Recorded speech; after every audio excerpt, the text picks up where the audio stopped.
The flower forest biome has always been one of my absolute favorite biomes in Minecraft, but somehow I've never built a village in one. So after finishing my custom spruce village, I decided to spend the next 100 hours transforming this tiny flower forest island into a cozy, fully custom village. From a cozy starter house to a copper village nestled into the hillside to even a giant flower castle hiding a gunpowder farm, this quickly became one of my most beautiful builds yet. But near the end of the 100 hours, everything changed. Let me show you what happened. Now that we finally reached the location of where we'll be transforming this little island into a flower forest village, there are a few things we need to get established. We'll need to get some new armor and tools since I decided to leave all of my diamond tools and armor in the spruce village in our museum. I also want to find a very cute spot to make a little starter house, and I also want to get started on a very important farm for this island, which is a honeycomb farm. Now we're going to quickly land our little ghast friend down on the ground here. Next, we're going to do the basic punching of a tree to get some basic resources, and I'm also going to get ourselves a fence post so that I don't need to keep holding on to our little friend here.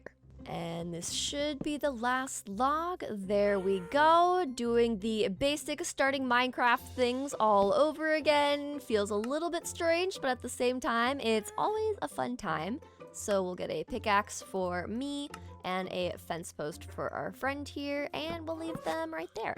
Welcome to the new area, buddy. I hope you like the flower forest. I'll also leave my bed here, and if I go out into freecam, I actually really like the placement of where we set down our little crafting table and bed and our ghast friend here, because I do want to have our house probably be right around here, and I think I want to put the honeycomb farm in this little mountainside hill here, and I think it would be kind of cool if the windows where you can see the bees at work were in the shape of the hexagon honeycomb modules, and I think it will look really cute just against this little mountainside. But first things first, we need to spend some time collecting up some stone for new tools and then going and looking for some iron so that we can get proper geared up before we start collecting resources for our new starter house.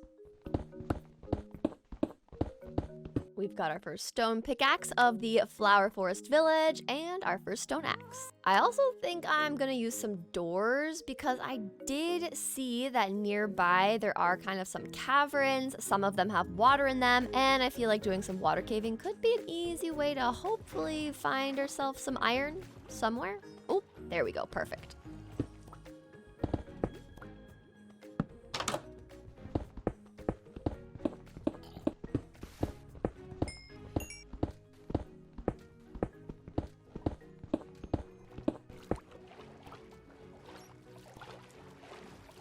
Alright, since it is nighttime, I'm a little bit concerned about going above ground, and so part of me is curious if I should just wait out the night underwater here, or if I should risk it and run back for my bed.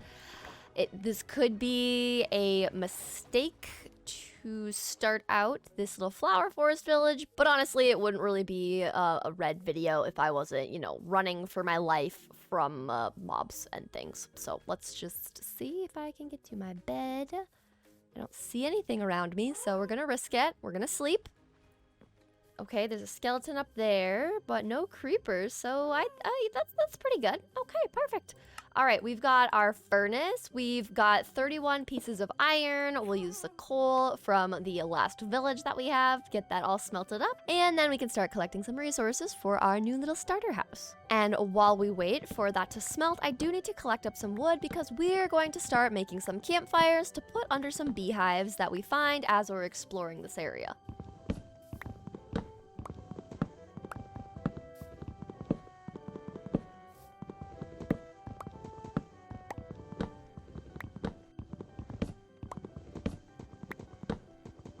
All right, now we are going to search for some beehives around the area so we can start collecting honeycomb, because as far as the block palette goes for our little starter house, I do want to be using honeycomb and a few of the honey blocks. We're also going to be using the stripped cherry logs and the cherry planks. We'll also use some stripped oak and regular oak planks, as well as some of the pink terracotta and even some oxidized orange copper. And we found our first little bee nest, which is always exciting. And just so that I'm able to find it a little bit later on, let's just make a little pillar right here.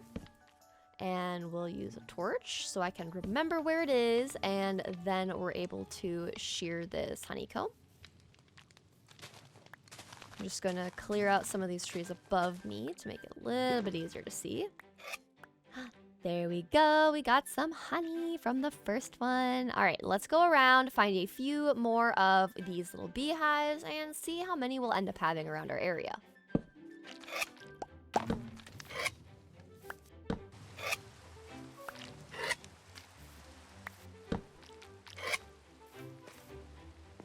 All right, we found 6 different beehives, which is a great start to us collecting up the necessary honeycomb to create all of the blocks that we need to build our starter home, because we're going to use a lot of the honeycomb on our roof. So we're going to need to be stopping by these little beehives quite frequently, or try to figure out how to get a silk touch tool quicker, because I'm not going back to my other village. We are going to stay in the flower forest village and work here on collecting what we need.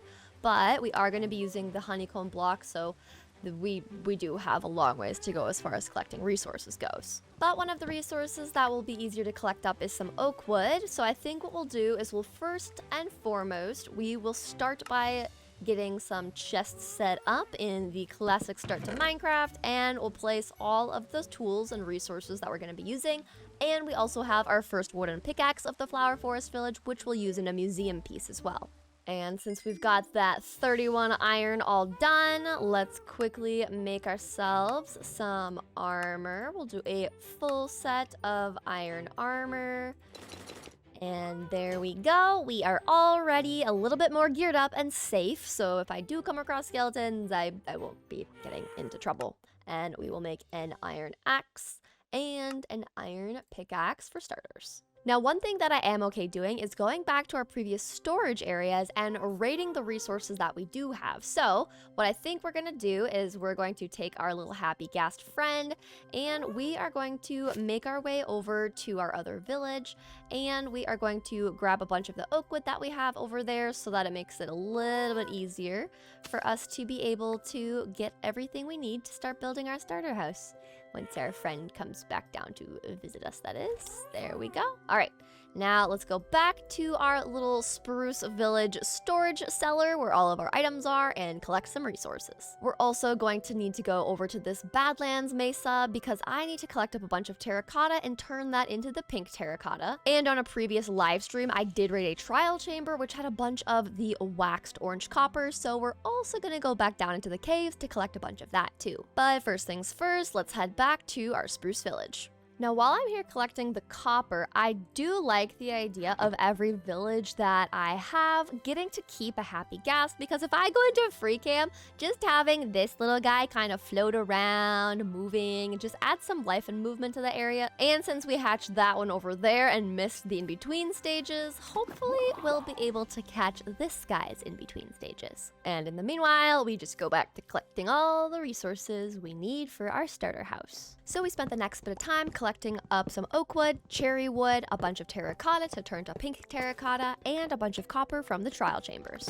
And in between collecting resources, we checked on our little happy ghast until they finally grew and we could start feeding them some snowballs. Look at him, he's grown up! Oh my goodness, look at this little guy!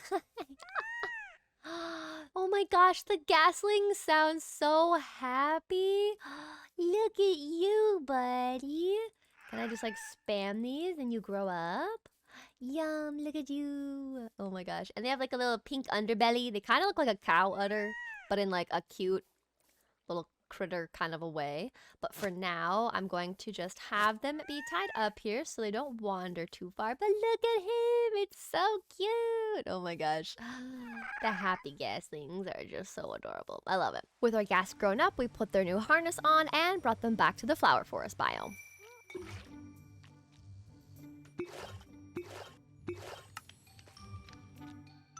All right, we've collected up a bunch of the terracotta and we have pink petals to change it to pink. We've got our copper, we've got our cherry, we've got our oak logs, and we've got some of our honey blocks slowly getting built up. But this is the color palette that we are going to make our starter house out of. So the walls are gonna be this pink terracotta. We're gonna have the roof trim be oak, and then we're gonna fill in the trim with a mixture of the copper and the cherry and the honey blocks. So we, especially on the honey block part, it will be a work in progress, so we might just temporarily make most of our roof out of the copper cherry wood until we actually get enough bottles collected up and honeycomb collected up to make more of the blocks. So we're gonna clear out some space to build the very first house of the Flower Forest Village.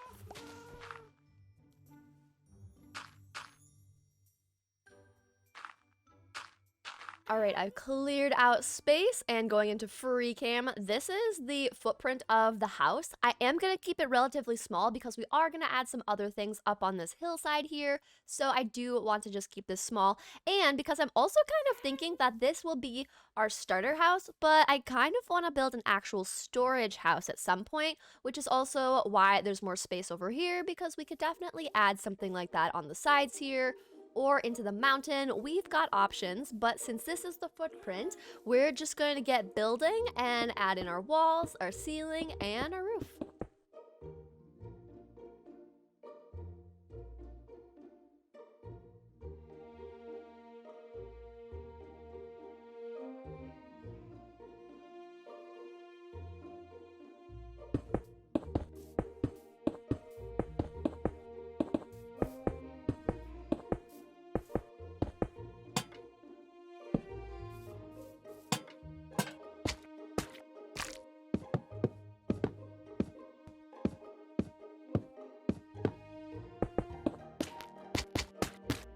And one small chest monster later, we have our completed starter house, and I love it so much. It's so cute. I'm really excited to use this color palette throughout all of the builds, and even on the map, it looks so cute, especially with the flowers that we added. And I think the flowers being these larger tulips and just kind of different flowers to match what's already around in this flower forest is gonna be a really fun touch. I'm really excited to add just some giant flowers scattered around everything, but now that we've got the house done, I can show you the interior that I added, which is pretty simple right now. This is mostly just gonna be a little decorative spot. We've got some chests in here, but mainly just a crafting table.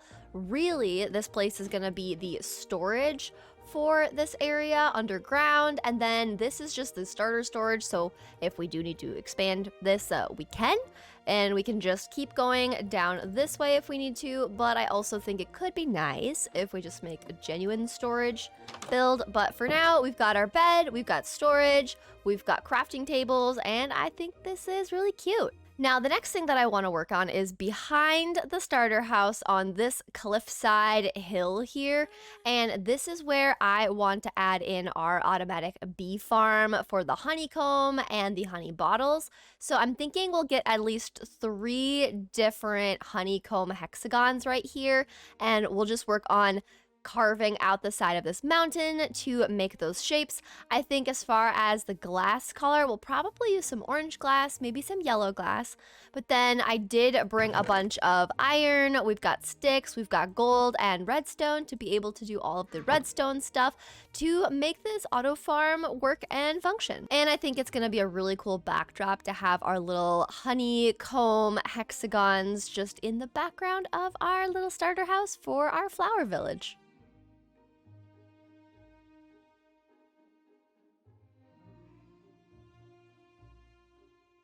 And once I got the honeycomb farm all dug out, we moved to collecting some quartz in the nether so we could make the necessary redstone supplies we'd need to get the auto part of the auto honeycomb farm completed.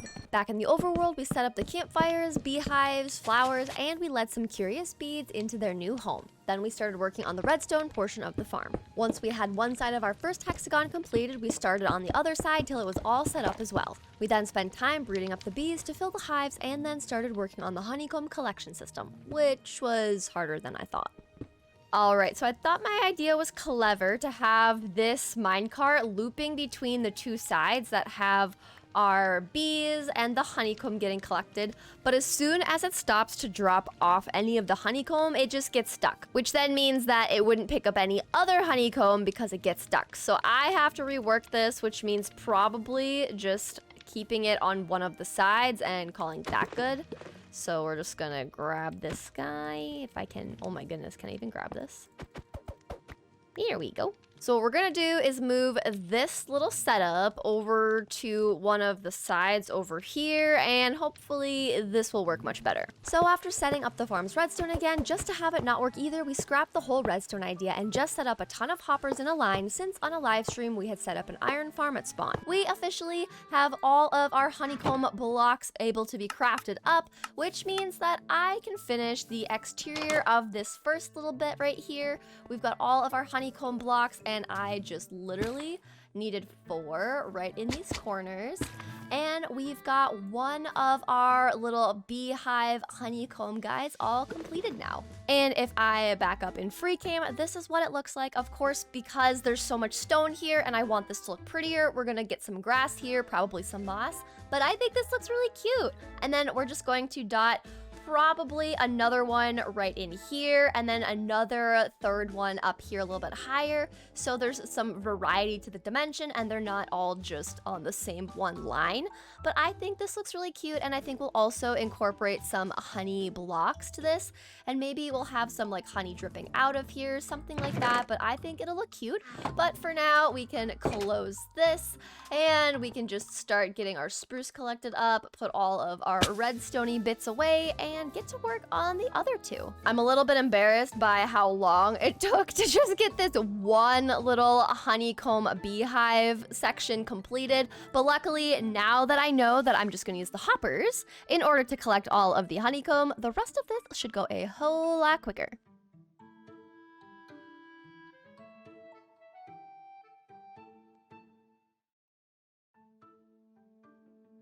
I am once again back in the Spruce Village because we need to take a little pit stop and go and use the auto wood farm, because I do need a lot of spruce.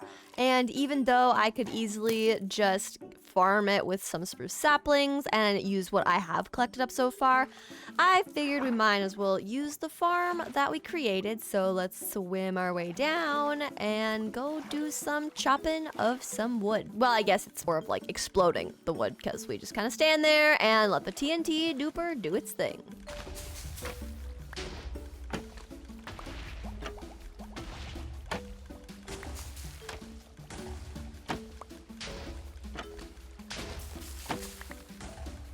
All right, we are up on the surface. Don't shoot me. Ooh. Okay, we made it, and we've got all of our spruce logs starting to come on in. And so once these get all collected up, we are gonna go back over and finish our final little honeycomb farm for all of our honeycomb and honey bottle needs.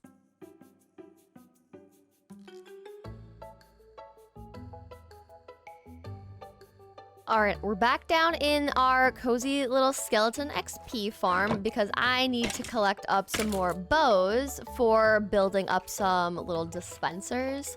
And I just noticed one of these has flame and infinity. So we finally got a good bow for our flower forest village. So this is actually so good.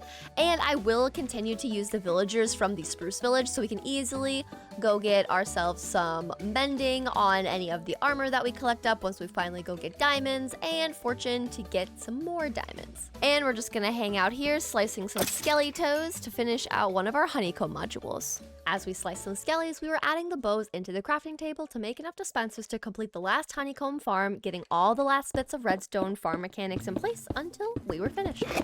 Alrighty, after what seems like an eternity, we finally have all 3 honey modules completed. I've added some decorations around here, and this place is looking so cute to our wonderful start of our flower forest village.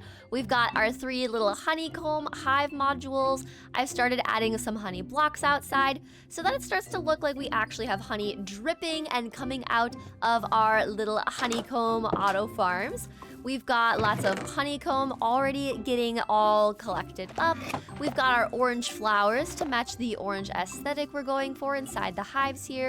But I think this is so cute. I'm really happy with it. Through this door is where I also made little roadways and connecting paths to get to the other ones. I still need to breed up more bees, so I have a bunch of flowers here. And then once the bees have been bred up and I have enough bees in here, then we're gonna cover over all of the dispensers and everything so they're boxed in here. But we've got this one right here, and then we can just go down this little stairway past the main exit and entrance and work our way up here to this other one, which is pretty much the exact same thing. We've got our orange tulips in here as well as some orange flowers. Obviously, still gotta do some interior decorating for the ceiling, but that will be a future red problem. Alrighty, and we've made it over to the spruce village, and I'm going to tie up our little flower happy guest. We're gonna quickly take a little nap in a bed, and then we are going to grab our doggo Arlo, get him in a boat, and then we will have our happy guest transport them all the way back to the flower forest village. Alright, Arlo, let's get you all picked up, and then we'll put this boat down, have you walk into the boat, and then I think if I just put the lead on the boat like so, and then if I bring Doggo over this way, okay, let's use the snowballs to lure our friend down. Okay, we took the lead off, put the lead on. Are they on now? Yay, we did it! Look at, this is what I was trying to do. Look at Doggo, that's so cute. Oh my goodness, Arlo, look at you go. All right, let's go back. Hang on, let me get up a little bit higher and then I can go into free cam. But this is what I was trying to do. Look at Arlo.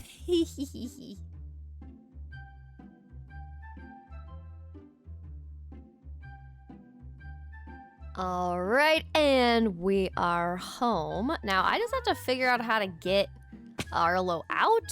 I think, hang on. I think it has something to do with shears. And I should have enough, there we go. I was gonna say, I should have enough iron for shears, but I couldn't remember. Okay, so if I shear this, and then put you back on a lead and bring you back over here, then we should be all set up. There we go. Oops, I did not want to do that. Hey, come here. So you're on the lead.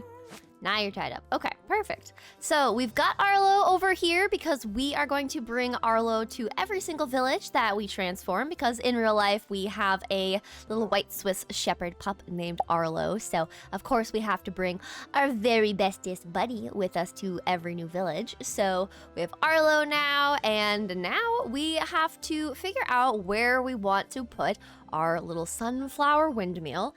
And I do kind of think that when I was looking at it before, this area over here, right here, sounds like it could be a really good spot for it. I might flatten this out to like raise it a little bit more, but then if the sunflower windmill is right in here, we can surround it with some wheat fields, some sunflowers, because there's a sunflower valley right over here. And then maybe we can add some like taller, like custom sunflowers. Another thing I do want to mention is I was able to do a live stream, and we were able to go and fight the dragon. We're able to get some wings, and we were able to raid some end cities. So if you noticed, I had a silk touch pickaxe in my hotbar, and that is because I streamed, and we got an ender chest, we got an elytra, and then we have these other two boxes filled with little goodies. We've got a bunch more shulker shells, we've got some cool enchanted books, some smithing templates from the adventures, the dragon egg. We've even got a smithing template from the end. We have a second set of an elytra, so we have two In total, we've got some dragon heads and just some other goodies from the end. We've got some nice pickaxes. So even though we are in the beginning stages, we at least have some better tools right off the bat, which is actually pretty nice. Now, since I want to flatten the ground first, we are going to go through our boxes, through our chests, and collect up a bunch of the dirt so that we can flatten this out. And we're going to clear some trees, get everything ready so that we will be able to just start building up our sunflower windmill.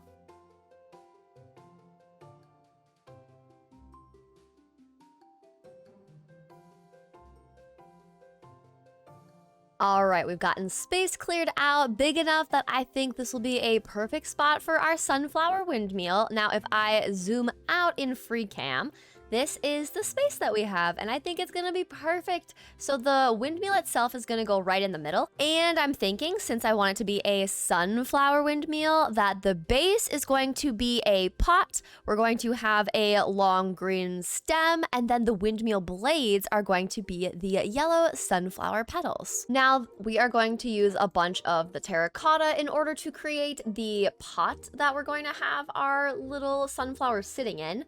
I'm also gonna use a lot of birch, but I'll leave that in the chests for now, and we're just gonna kind of collect up any bits of terracotta. And the other block palette that we're going to be using is a lot of the yellow concrete, which means we need to go collect a bunch of sunflowers for some yellow dye. We're also going to be using some brown wool and some yellow wool, so we will need to go travel back over to the spruce village because we need the wool. But for starters, we're going to move over some chests where we're going to be building, offload a bunch of the terracotta and the other materials to build so that everything is kind of just consolidated over here, ready for us to build out of. And we'll collect up a bunch of the sunflowers so that we can get our yellow dye. I'm also grabbing some sea pickles and some of the green terracotta that we have left over, as well as some of our yellow terracotta. And now we're gonna head back to the spruce village to collect up the rest of the supplies we'll need to start building.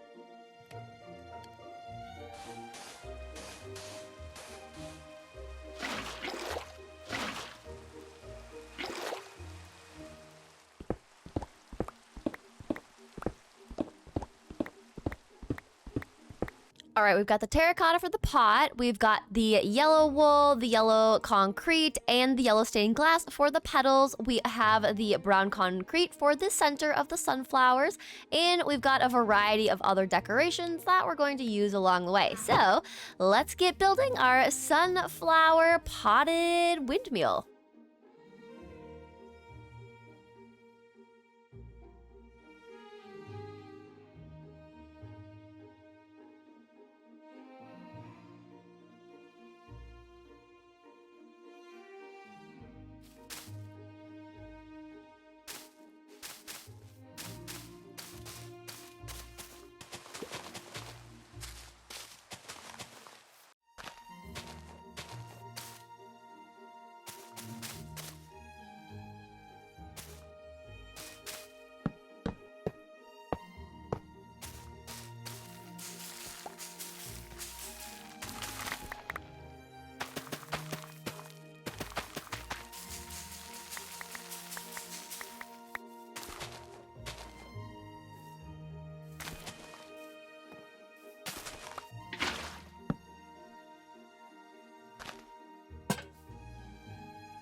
And after some decorating, some bone mealing up of the wheat field, we finally we have our completed sunflower windmill, and I think this is actually the coolest windmill I've ever made, and it totally looks like a sunflower. Granted, I think having flowers around it does help with that too, but this is so cute. I love this so much. I have a bunch of just little sunflowers scattered in here. The bees are pollinating all of the wheat fields and the sunflowers, and we just kind of scattered some beehives around. So there's one right here. If I go into freecam, there's one kind of hanging out up here, but this is what we have, and I'm so happy with how this turned out. Now, as for the interior, this is where we have our little mini cactus farm, and we already have some cactuses growing. I have a beehive in here, so I just kept the honey from that inside this chest. But on the other side, we also have another little cactus chest, but there's just a bunch of hoppers underneath here to collect everything up so that we can just kind of make this still look discreet and cute, but get all of the cactuses. And then the furnaces are here for us to be able to smelt the cactuses into green dye. And behind me, you can tell that we have our 2 tall flowers. I've got a bunch of bones in here that we can have bone meal. So whenever we need a 2 tall flower, we can just come down the row, bone meal the specific one we need, and then put everything back that we don't need. But we've got the 2 tall flowers, we've got the cactus farm, we've got a little beehive in here, and of course spore blossoms for vibes. But I'm actually just so happy with how this turned out. This is just the coolest windmill I've ever made. And even looking on the map, you can tell that there's the wheat fields everywhere, and you can see the outline of the pot and some of the little flower windmill blades, and I think this is so cool. We're slowly transforming this little island, and I'm really excited about it. Now, the next thing that I want to do is create a project board for this flower forest village so that we're able to kind of just keep an eye on the different projects we want to accomplish. So what we need to do is figure out the best place for this, and then we'll just use some of the resources we have in here to decorate it and make it look all cute. As far as where the project board is going to go, I feel like right in front of here is a perfect spot, but I don't like how there's this level of dirt that's kind of taking up some of the space, kind of blocking the way. So we're just going to trim this back really quickly. And we will take down this tree to clear space. And we're going to use some stripped oak on the sides. And we're going up 5. And to match kind of the oak and copper theme, I figured we might as well use some of our waxed copper for the background. And I have these waxed copper bulbs, which are light sources. So what we can do is put one here, and then I think we'll also stick one at the top. So we'll just quickly pillar up. Place that down, put a button, and then I just scraped off the wax so that we got the achievement, scrape a copper bulb with an axe to make it brighter. So I want it to stay bright, so that means that we're going to need to grab some honeycomb to keep that same shade, but I think this looks really good. And I also want to use cherry for the actual signs on this, so we'll just place them like so, and I think this looks really cute so far. And we'll sleep quickly just to make sure there's no creepers coming up behind us while we build this, so that makes me just feel a little bit better. Oops, we'll scrape it and we'll wax it. There we go, wax on, and we got lighten up. That is pretty cool. And then we'll add a roof to the top of our little project board, and we'll use some cherries. Stairs. We'll also use some cherry slabs. I'm also gonna grab more honeycomb because I kind of like the idea of having honeycomb be what is kind of filling in the roof here. I think that's gonna look really cool. And since we're out of cherry wood, we need to plant and chop down some more. All right, after putting the project board together, I added some tasks that I think are going to be a really good start to this village. We of course need some villager houses, an enchanting table, we need to connect the paths. I want to make a house for our little ghast friend that's hanging out over here, and we also need a name for them. So comment below some name suggestions for a ghast with a pink harness, please. But besides making them a little house, we have some export docks, flower farm patches, which I'm gonna make a little automatic farm, but since when you bone meal the ground in different spots in a flower forest, you get different types of flowers. So we're gonna have different patches to allow us to get different flowers growing and different dyes. We're also going to have some oversized flowers made. I want to try getting into some organics and making some bees and butterflies kind of in the sky here and there.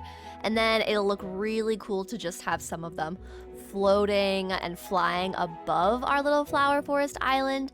But besides that, I also want to make a sniffer sanctuary and sniffer flower farm. Then of course a moss farm and some flower gardens. And for a flower forest village, if you have any other ideas of what we should do, make sure to comment your ideas down below, and as we get things checked off on the board, we can add some new tasks. And now that we finally have the project board done and the windmill, I think it's time we deal with these chest monsters really quick. And I also will do F3 and B.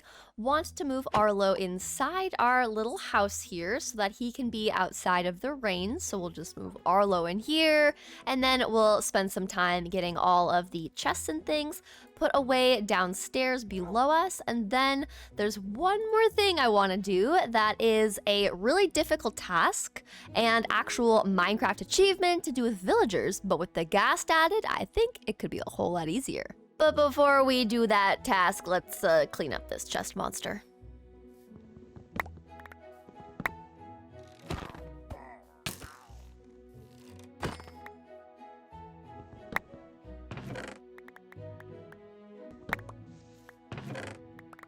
Alright, the chest monster is all sorted out, and now the fun task that I want to do does require us to go back to the spruce village because that's where we have a bunch of villagers.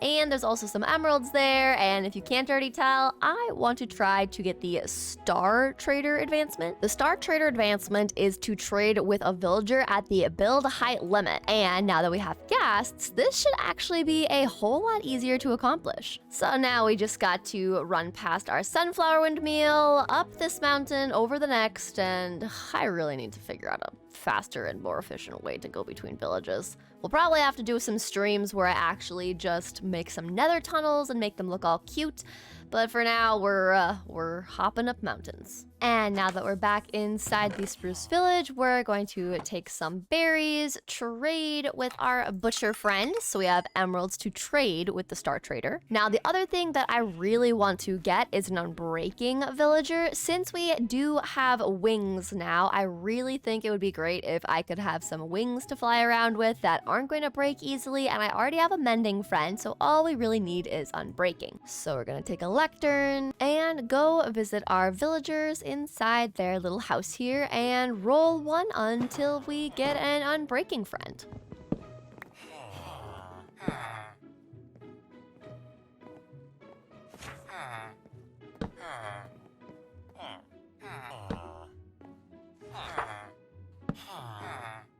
And there we go, unbreaking 3, and we only need 29 emeralds and a book, so let's go get those things.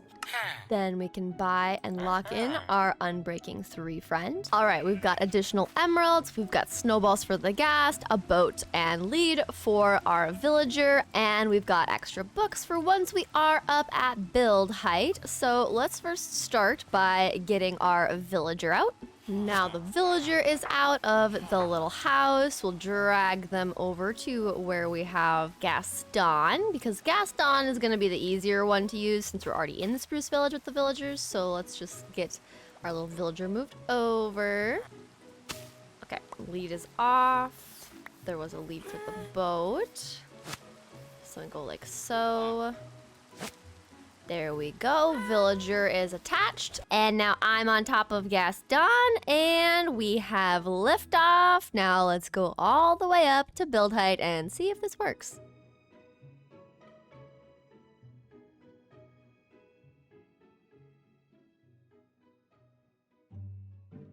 All right, I have miscalculated some things.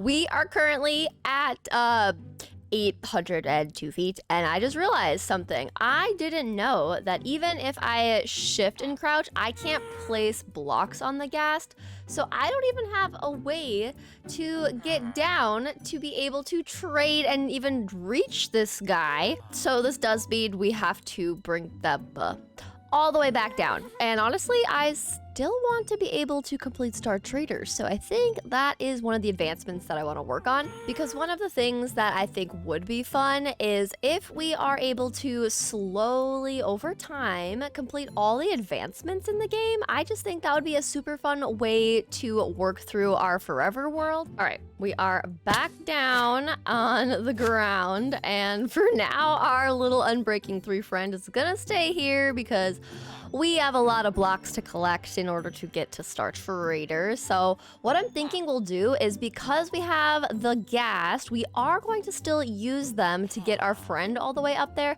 I'm thinking we'll have the ghast on a lead, and then I'll probably just, with the ghast attached to a lead, just pillar up all the way.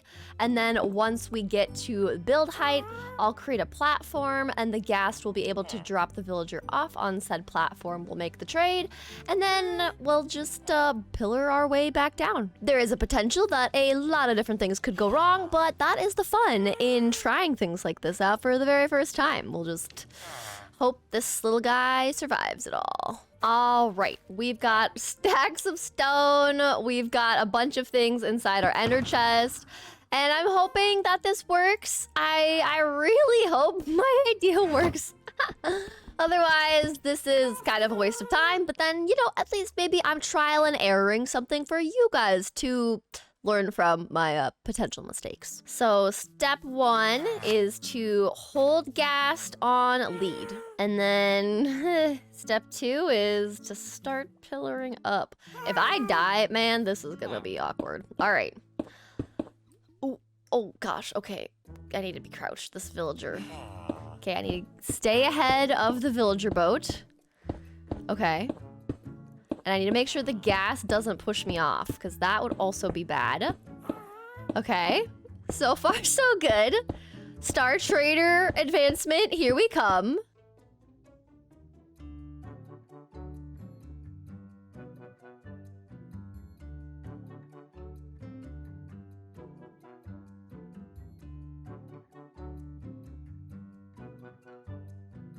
Alrighty, we just hit build limit, but what's really weird is 320 is the build limit, but when I was just flying, I was able to go up so much higher. I was at Y800, so this is very... Oh my gosh, I was crouching during that. Otherwise, that would have been terrifying. That villager almost just knocked me off. Okay, now I can't place anything on here, which actually is problematic. So let's try going a little bit lower, like so. And if I drop down here, all right. This should give us some space to work with the villager. And when I say work with the villager, I mean taking multiple attempts to get the ghast close enough to the platform to drop off the villager without letting the ghast fly away from me. All right, the villager should be pretty close to over top of this. So if I just... Okay, villager is officially up here, so that's good news. Then if I hold the snowballs in the offhand to keep the ghast around, then if I come up here, and then I can't build any higher than right here. So technically, if I get the villager to come up here, that's build height, so I can't build this high up. But if the villager is right here and comes on this level, there we go. We got Star Trader. Trade with a villager at the build height limit. Oh my gosh, please do not hurt yourself, buddy. Yay, we did it. We got an advancement. Look at us go. Now we just need to safely bring this guy back down. Actually, villager can honestly probably just full send it down into the harbor, and then I'll just ride the ghast down. So let's just try breaking the floor underneath the villager, hoping they survive the fall, and then the ghast will just bring me down nice and safe.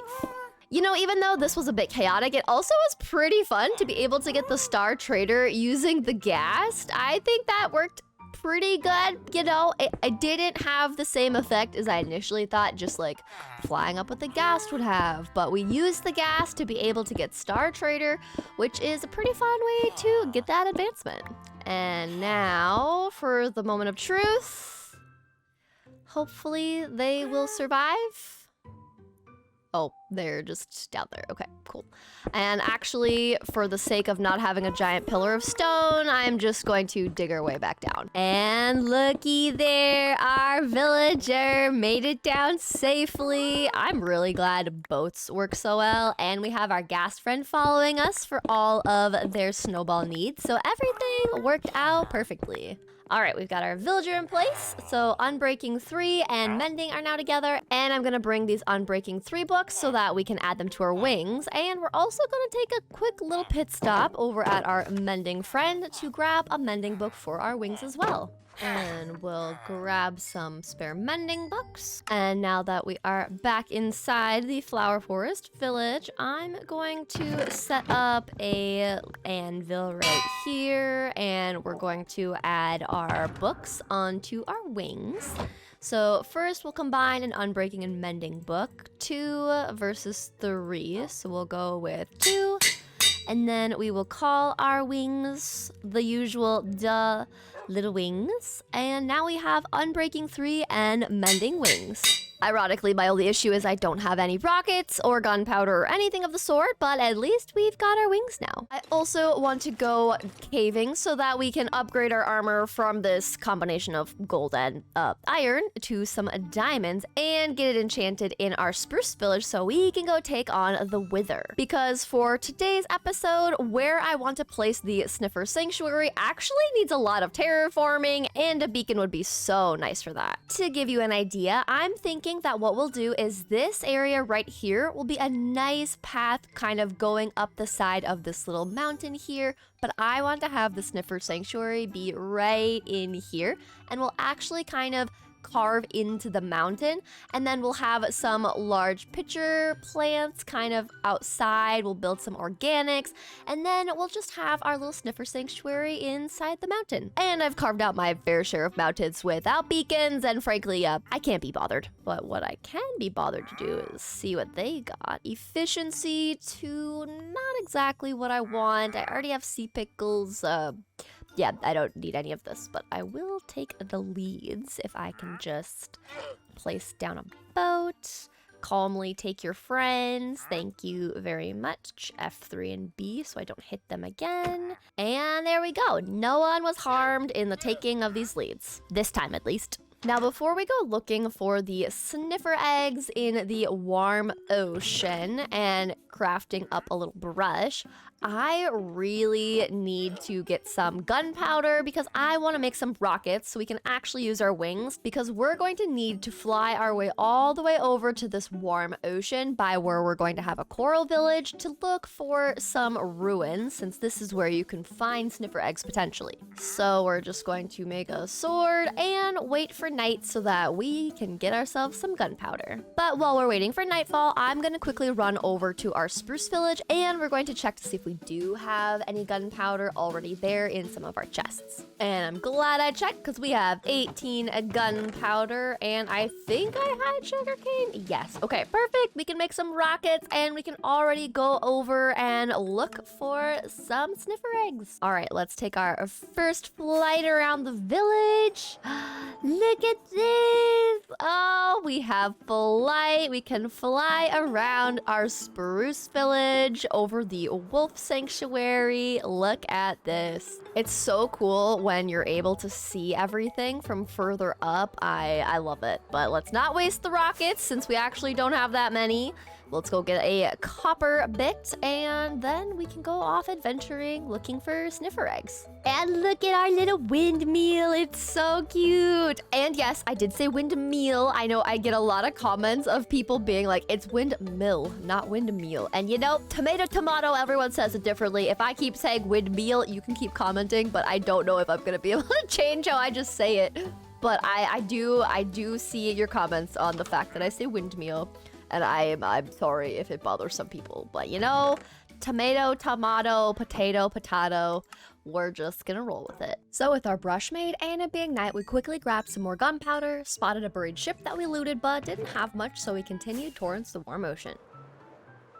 All right, we are by the warm ocean. We can go looking for some sniffer eggs, but I did notice there's some exposed mine shafts where we can get some potential goodies. Ooh, diamond, let's go. I was actually hoping I would find diamonds today, so this is actually great. All right, I haven't found another chest yet, but look at this little guy I found. It's a little armadillo. I think these guys are so cute. I actually am excited to work in the Badlands eventually for one of our villages because these guys are just so adorable. I love them so much. But let's keep doing a little look through, see if we can find any more chests, follow any staircases, see if anything pops. Oh, there we go. One more. All right. And, oh, a name tag. That's actually huge because that means we can name tag our guest from the comments that you guys left. All right, we've checked through 2 chests. Now let's just see if we can find any little ruins. There's a ship in the distance, but that's not exactly what we're looking for. So let's see if we can find any ruins, shall we? Once there, we began brushing away the sand to reveal a mix of trash and some treasures until we finally found what we were looking for. Look at that, we got our first sniffer egg. Smells interesting, and I'm about to run out of air. But yay, look at this. Obtain a sniffer egg. We've got our first. Now, I would like to find a second one, so let's just keep looking. There are a few more ruins in this area, so we should be able to hopefully find at least one more. We then spend time checking the neighboring ruins and mostly finding more trash with a few potsherds here and there. All right, I couldn't find a second sniffer egg, so I figured we might as well just go see what's in this ship. But look how perfectly intact this is. I feel like I never find them looking so completed. So this is always a fun time. I'm just gonna leave a door in here.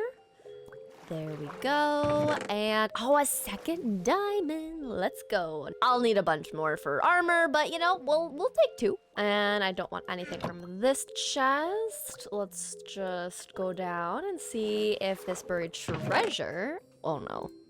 Is this gonna be one of those blank ones? Oh, that's a bummer. Okay, well, unfortunate. Okay, it's just a map. Well, we may have only found 1 sniffer egg for now, but I'm still perfectly okay with that. I think just at least having 1 to start off our little sniffer sanctuary is great. And I love the fact that we also got the sniffer pottery sherd. That's like the best combination of artifacts we could have dug up. All right, we've put away all of our goodies, and I'm thinking that we will... Is there another one? Oh no, these are the ones I had set free. I'm thinking what we'll do is we'll make a little fenced-in perimeter temporarily so that our little sniffer friend can hatch. So we'll just go like so.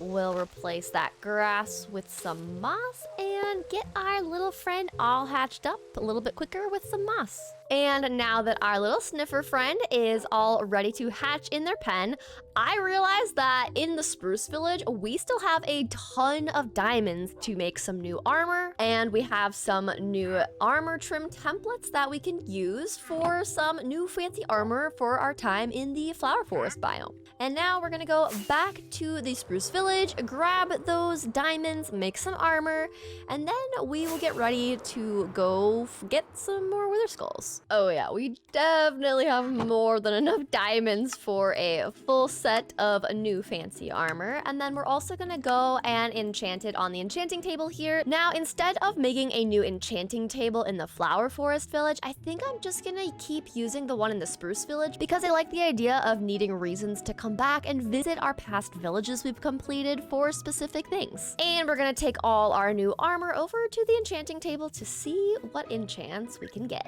So we spent spent the next bit of time rolling the armor and the tools for some good enchants, going down to the skelly farm for more XP until we were finally happy with the enchants we got. All right, we've got an efficiency of 4 on breaking, 3x, fortune 2 I don't really care too much about, and we've got sharpness 4 on the sword. I couldn't really get any other enchants, and I didn't want that one that had the Bane of Arthropods. But now we've got blast protection, we've got protection, blast protection. So if I'm gonna be hunting more creepers, we at least won't explode as easily, which is good. Now that we've got good armor and we've got a better sword, I think what I want to do is actually go into the nether and start working our way towards getting all of the wither skulls we need to fight the wither. And since this sword does not have any form of looting on it, we're going to take a stop by the museum and first and foremost pick up that iron sword that I had that was extremely OP. Like, I still don't know how I got all of this off of one enchanting table roll. Obviously, I added mending, but this is still probably my most OP sword. So even though I just spent the time to get the diamond one enchanted, we're definitely using the iron one. And I was pretty sure there was, a fire res potion in here, and I think we already had one wither skull. I think I put it over in the flower forest village, but I think what I'm gonna try to do is take some redstone and change this splash potion to be 8 minutes, and I don't actually know if I can put this back. Oh good, I can. I never actually put a splash potion back, so I was a little curious about that. But let's change this to 8 minutes. And I'm gonna grab some netherrack for some pillaring if we need it, and to block off additional ways for withers to get to us. But we will be adding the piglin protection helmet onto our head and leaving our diamond one. And let's go get some wither skulls. Once in the fortress, we started slicing wither skellies, but having no luck, we flew to a new fortress to try our luck out there with looting 3, but the new fortress didn't get us anything either, so we went to a third fortress again to try our luck, and you guessed it, we also had no luck at the third fortress either, so we decided to just go back into the overworld and save the wither skull hunting for a stream day. All right, we made it back to the familiar cobblestone pillars that I've left, which is pretty good considering how long we have been here looking for wither skulls. Now, while we're waiting for our little sniffer baby to hatch, the next thing I want to do is work on terraforming the area that leads up to where we are going to have the sniffer sanctuary. So we're going to be clearing out the trees, kind of making the landscape a little bit more evened out for a nice little walkway leading up to the side of the mountain where we are going to have the sniffer sanctuary. I just heard a zombie villager, and getting a zombie villager, is there like a pocket here? Getting a zombie villager already on our island is actually a huge help. Ooh, I bet he's in here. Are you in here, buddy? There you are, look at you. Okay, let's put the boat down. Okay. Hi, buddy. You want to take a look at me and get in this boat here? Yes, let's go. Okay, this is so good. Okay, so what we're quickly gonna do, we're going to quickly run back to the spruce village because that's where I have all of our potion supplies, and we are going to transform our little friend here. So let me stick the wings back on, and once again, we are out on a side quest. We'll first start by making some new weakness potions, and we'll make it splash potion, and we'll make the golden apple. And we've got the weakness potion, so let's head back and heal our new little friend. Ooh, look at this! Our little baby Sniffer is here! Hi, buddy. Just give me a second. I need to take a nap before the bad guys come out. Hi, little guy. Okay, you know the drill. We gotta have a name for our little Sniffer friend here. And I was kind of thinking about it because we're in a flower forest. I kind of like the idea of all of the animals and mobs that we have named in this area to be named after flowers and things that fit with the flower forest theme. But enough chatting, let's quickly just yeet that on you and yeet that on you.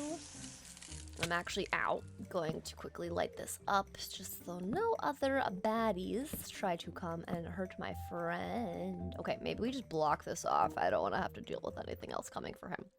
So we'll just grab some stone and we'll block that off so he should be safe. And now we can keep working on the terraforming and clearing.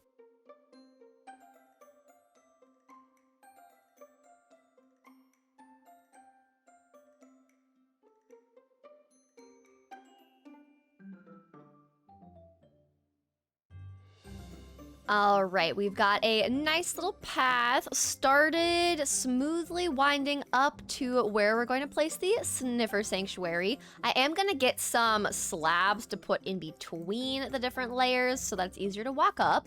But this is what we got if I go out into freecam, and I think this looks really good. It's actually really fun to see the levels as it winds up towards the top of this hill. It just is all coming together so nicely, even if it's just literally path blocks. Now, as far as the mountainside, this is where we're going to have the majority of the digging because I want to have the Sniffer Sanctuary be right in here. Then I also want to try my hand at some organics. Now, I'm kind of thinking that I want to try my hand at a pitcher plant, but it will be a lot larger, so I have to figure out where I think a good space for that would be, and I'm kind of thinking that right in here could be really nice. So what we'll probably do is kind of make a little bit of a retaining wall, and then we'll just have the pitcher plant be right here, and then once we actually get some sniffer plants from our little sniffer friend down here who has officially grown up, then we can make a small little flower garden of pitcher plants around the extra large organic pitcher plant that I make. And speaking of pitcher plants, we're gonna place the carpet right there, and we've got our first pitcher pod! Yay! And I don't think there's anything else. Okay, perfect. So we'll just place carpet down here, and then we're gonna plant our little pitcher pod. We just need to get some water, and then we can hoe the ground and plant it. And for now, I don't really need an extra large spot for all of the pitcher plants and the torch flowers, so let's just place it right there. Here we go, we're planting the past. And since I'm impatient, I want to see about growing this up. There we go, look at that. Now this is going to be our inspiration for the design and color choices that we go with. Now I'm thinking we use light green and dark green terracotta for the stem, and then I think we'll use some blue concretes with some purple concretes and a bunch of blue wool and maybe some magenta wool. And I think cyan concrete is more of this bluey purple color, but regardless, we're just gonna start collecting up a bunch of the supplies and colored concrete and wool that we'll need to make this into an organic. Now, step one, we've already got some green terracotta, so that's a great start. And then I'm just gonna take all of this wool and we are going to convert that into different colored dyes, but I'm kind of missing a lot of the options that I was planning to use. Now, we'll do some testing. So if I take terracotta, this isn't exactly the color that I'm looking for, so we keep looking at our other options. If we try a piece of lapis for blue, and then we have this dark blue, which actually could work pretty well for some of the colors, but this is pretty much all that we're gonna do for the next little bit. I'm gonna be looking at colors of terracotta and wool mixed with the dye choices that we have in the game until I find all of the colors that I need for my pitcher plant, which means it's time for a material gathering montage.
All right, we are ready to start building up our little pitcher plant organic, but I did want to move the sky over to where we're gonna be building. This way we can have the actual flower that we are trying to replicate on a larger scale, and we can always look back for comparison to get the colors right. But so far, this is what we have. We are going to be using this combination of green blocks for the stem, and then these are our blocks to actually build the flower itself. So let's just get started building ourselves our very first organic in the world. I am a little bit nervous, but I think it'll still be a fun time.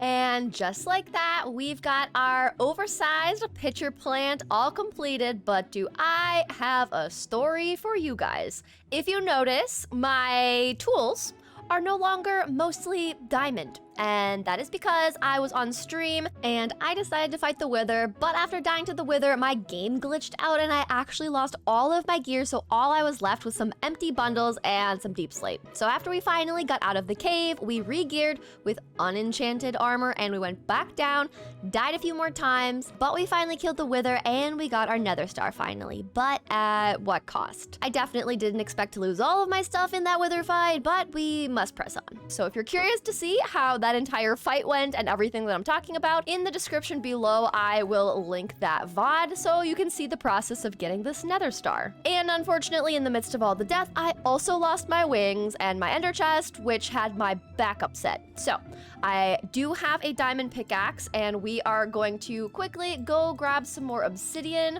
once we sleep so that we can at least open up the ender chest again and we can get our other pair of wings back. So our next order of business is to locate a lava pool so we can make a new ender chest and I can get my wings out of there because not having wings is actually so difficult now that I've had them in this world. And I just saw the lava pool over here, so let's collect up obsidian, make a chest, grab our wings, and continue on.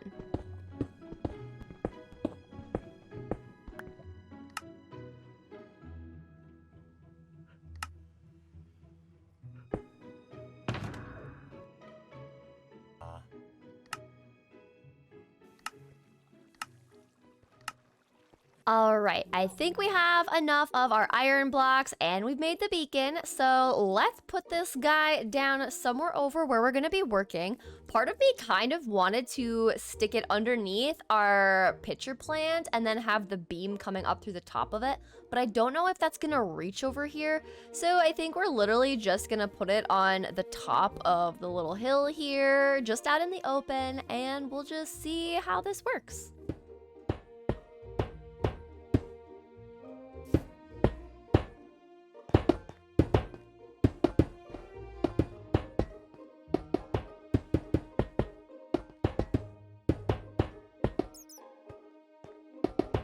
All right, and in place of this iron block, I think this is where I put the beacon.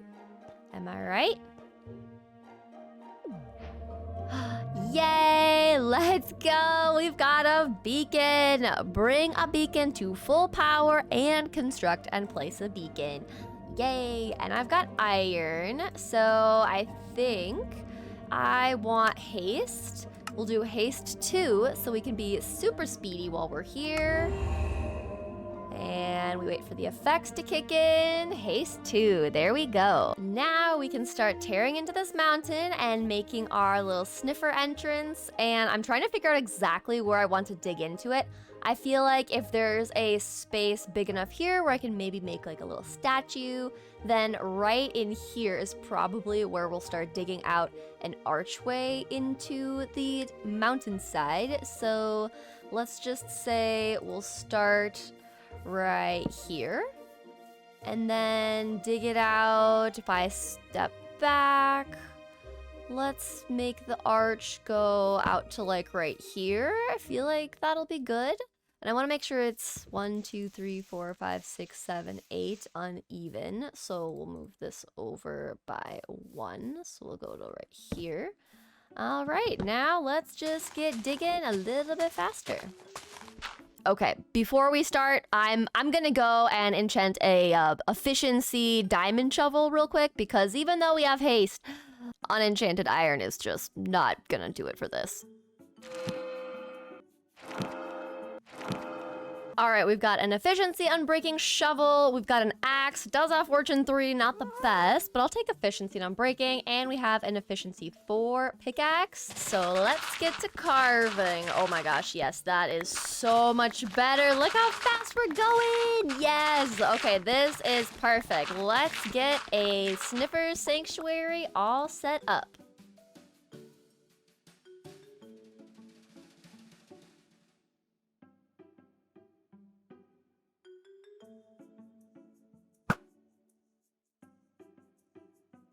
All right, I definitely got carried away with making the Sniffer Sanctuary and actually kind of forgot to record all of the other process, but it is done. And before we walk up there, I did want to mention that I added some more tulips. So if I go back out into freecam, we've got even more tulips being added to the area across the landscape, and I think it's super cute.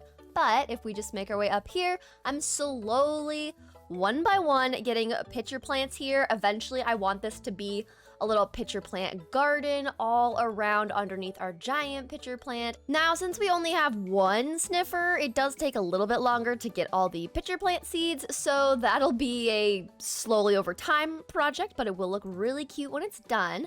But if I come around the corner, here is our entrance to our Sniffer Sanctuary, and I think this is pretty cool. Now, another idea that I had was we can expand this, and maybe we can make like side rooms, kind of like little mushroom caves, but we'll put the torch flowers in there, and then the pitcher plants in there as well. But this is what we got. We've got our little Sniffer potsherd here with a torch flower in it. We've got our little Sniffer statues, and then as you come inside, it's just got our little Sniffer friend in here. And then I just have a few patches where we can grow some of the pitcher plants or the torch flowers, but we just decorated it with lots of leaves. We decorated it with a spore blossom, the cherry leaves for all of those particles, and we even used some of the cactus flowers and the usual plants that you'd find within the flower forest. And don't forget, we do need a name for this little friend, so make sure to leave that in the comments below. But speaking of names, we are going to go name our little ghast friend. Now, a lot of you, I kept seeing the name Rosie, and I kept seeing the name Blossom, so I decided to combine them, and we are naming our ghast Rose Blossom. And Rose Blossom is gonna keep her little pink harness because I think it fits really well with the flower forest vibes, but there we go. Everybody meet Rose Blossom. We haven't had our wings all that long, but it's also been long enough without a consistent source of gunpowder and paper. Because not only do I only have 2 rockets to my name, but in our chests I have 0 gunpowder and not a lot of sugarcane or paper. That's why today I want to make a gunpowder and sugarcane farm, and I want to build it all up inside the castle I've always wanted to build. Now, I've never built a castle before, but I know that I want it to be cute, cozy, and of course, since we are in a flower forest, it's gotta have flowers everywhere. Backing out into free cam, as far as where I'm thinking I want this little gunpowder sugarcane farm castle to go, this mountaintop just seems like the perfect place for a castle in our flower forest. So that does mean we have a lot of clearing and terraforming, and I see the pillagers. We gotta remove those guys. But I'm thinking that we'll probably scrape off a few layers so that this ground can be completely even, which means we get to use our beautiful beacon yet again to make this whole process go a little bit quicker. But if you remember how I recently fought the Wither and a glitch in the game made me lose all of my gear that I just had acquired, this now means that the tools that I have don't have mending on them because I lost those ones. So before we get started, we are going going to upgrade our tools, and not only are we going to add mending, but I was thinking we did cure this villager down here, and I'm thinking since I don't have a villager assigned to efficiency 4, it could be nice to make this guy our little efficiency 4 friend. But before we can do any of that, I need to go to the Skelly XP farm, get a bunch of levels, get all the books, and put all the books that I can on our tools, and also grab a lectern for our friend here. So we're going to do a little pre-resource collecting montage.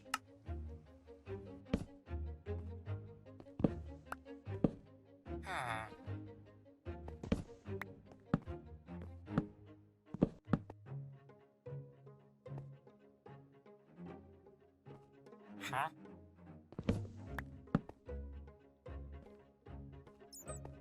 Huh? Oh, we finally got it! Efficiency 5! That's even better than what I've had on my other tools. Let's go. Thank you, buddy. That did take us a bit, but we got it. So I can be happy about that, but we were definitely low on emeralds, so next we go and get a bunch of emeralds and XP levels and get the rest of the enchants on our tools all over again.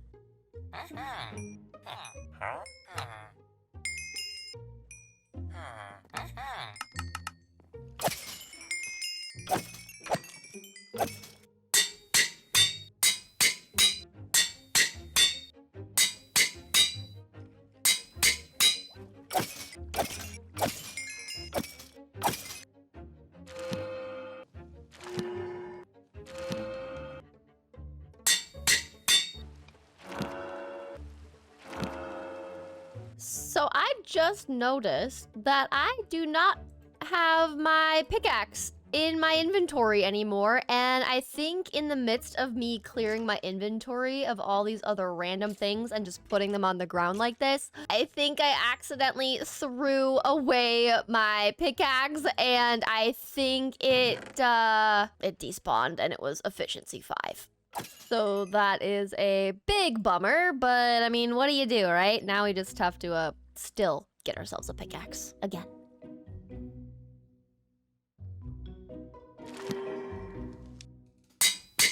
All right, we got ourselves an efficiency 4 pickaxe again, and I'm not chucking this one on the ground by accident. We've got mending and efficiency 4. We've got efficiency 4. We put mending on all of our tools as well as all of our armor, and we finally have enchanted armor once again, which feels really good. So now we're just gonna head back home, and we're going to start clearing out space to build our floral castle.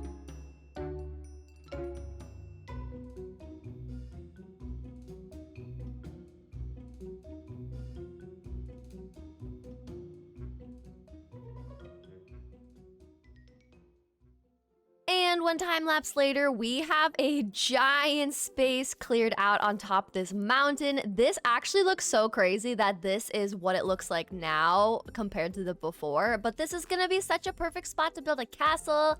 And I think I wanna add some like gardens, flowers, some walking paths around up here.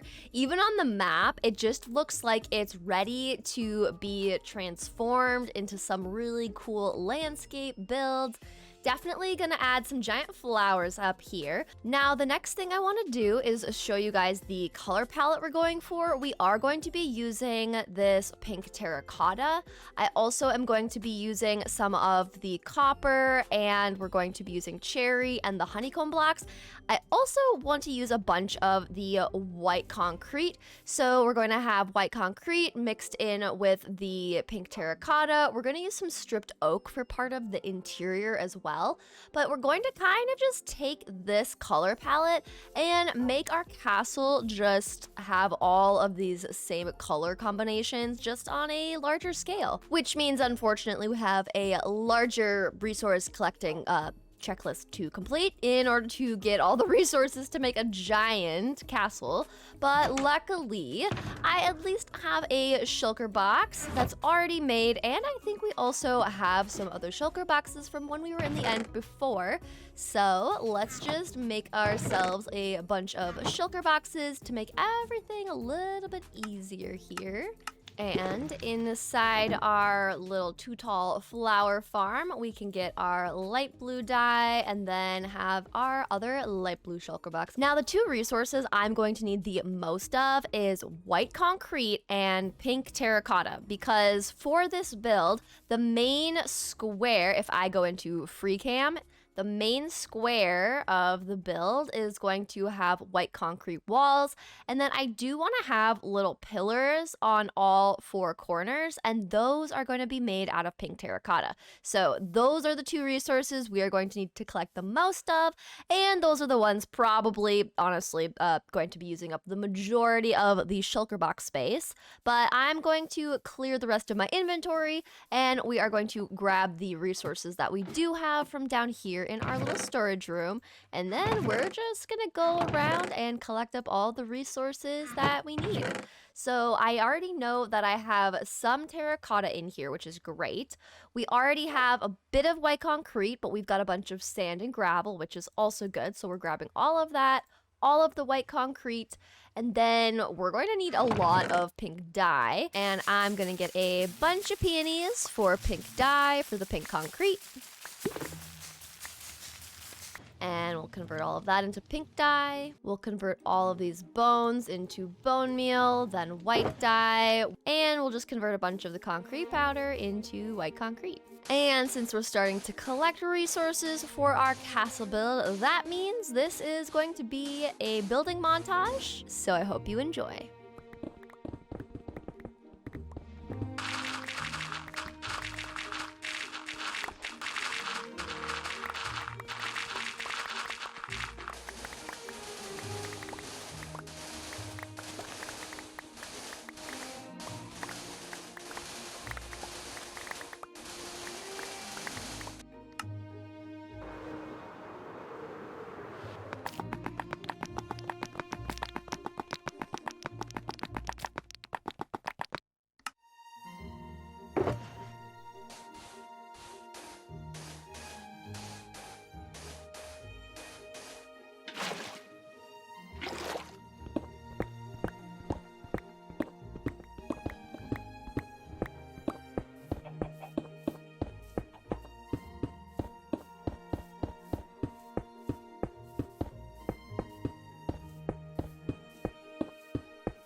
All right, the walls are up and it's looking really good so far. We've got the concrete up, we've got our pillars, and we've got our entrance set up. And inside the castle, besides the floor being our oak planks, the separators for the rooms are going to be stripped oak. And then we are going to have a section where we're going to have a sugarcane farm module on this side, a sugarcane farm module on this side, and honestly, probably I'm just gonna dig down below all of this to put the creeper farm, and then we have to go up into the sky to make the actual platform. That's our little AFK box, but I thought that it would be kind of cool if instead of just a simple platform, that eventually around our castle, we will have little bees built up, some organics, some butterflies. So maybe instead of just a box in the sky, we make the AFK box for the gunpowder farm be a little butterfly or something. But for now, we are going to go and grab some copper because I want to put copper around the tops of these towers, and I want these to kind of just be little castle tower bits. So it's gonna be a full block and a half block, a full block, a half block. And so we're just gonna go back down into our trial chamber and collect up a bunch of copper. All right, as we're starting to slowly collect up some of the redstone supplies to make both our sugarcane farm and our gunpowder farm, I need my fishing rod because we need some raw salmon to tame some kitty cats. I do have one over here. Let me just avoid all those pillagers that I was able to find on a stream. And it's this little guy right here. Oh, I only needed one salmon. Okay, that works out well. So I just need one more cat based on that. So we're either just going to hopefully just look around here and see a cat, or we will have to, unfortunately, go traveling to find a cat. But I'm hoping that because there's villagers, maybe we won't need to look for one. I have a very strong impression that I will need to go out looking for a cat. So we'll probably just spend some time doing some fishing. And actually, I don't know why I didn't just do it this way. This is so much faster than what I was doing. So we're just going to slice a bunch of these guys and get the kitties some fish this way. Okay, I'm looking for a kitty cat. So let's find ourselves. Aha. Oh, we get up the same. Come. Oh, I don't want to hit the iron golem because they will kill me. Come here. Come here. There we go. So if I just... Yay! Alright, kitty cats, come with me. We are going this way back to the flower forest. Ooh, I haven't found the firefly bushes yet. I need a bunch of you because you'll make it so pretty in this new area. I love having the pitcher plant organic there because as the render distance starts to focus in, it totally looks like a giant flower forest island already, and I love this so much. I think another thing I want to do is the beacon. I eventually think I'll probably move it inside the castle and we'll just have it coming up through the floor. I think that will look really good. So we'll figure out where to put that, but I think having it be pink will definitely be the vibe for the Flower Forest Island. But even just looking back in freecam, like look how pretty this is already looking. The castle is actually, we're making good progress on it. It's looking good. I'm very happy with it. And cat number 2, there we go. We got little twin cats, and we'll definitely need to give them some floral names to fit the vibes of the flower forest. But let's grab the rest of the items that we'll need to make the gunpowder farm and get our 2 in their new proper little place.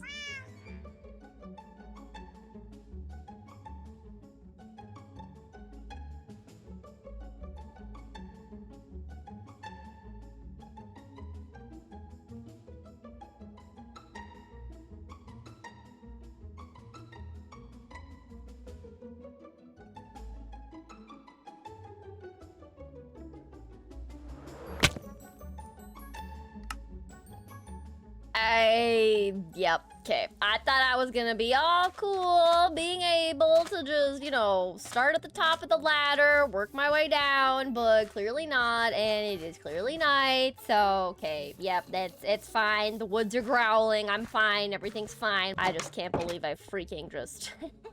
forgot I was wearing the elytra. I could have just... Oh, yep, okay. It's fine. I just don't get my levels back anymore.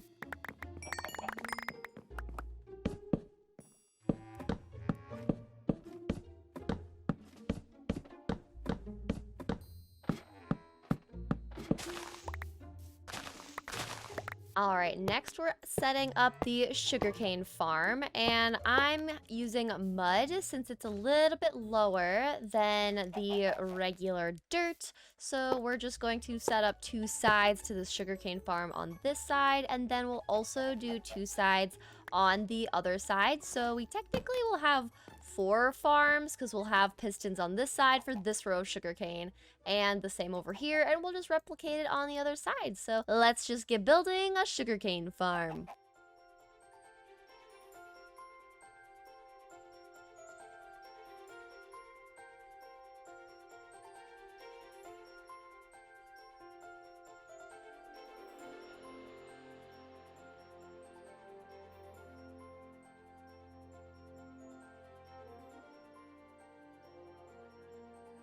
All right, we have gotten both sides of the sugarcane farm done, and we have the gunpowder farm complete as well. So I just have these little trapdoors kind of hiding where we can pick up all of the sugarcane, just so that I don't accidentally just like fall into the hole here. But this is what we got. So we're just gonna let these guys run. Oh, there you go. There is perfect timing to actually see it in action. But we've got the actual farms completed. So now all we have left to do is the fun part, which is decorating this place. Obviously, we need a roof on this place. And I'm thinking that on top of these towers, like I said earlier, we'll have some copper bits on top the roof. I do think it would be cool to have like a larger like dome or like a second tier to things. And since we do have that little villager, I think we might move the villagers in here as well. So without further ado, let's get decorating.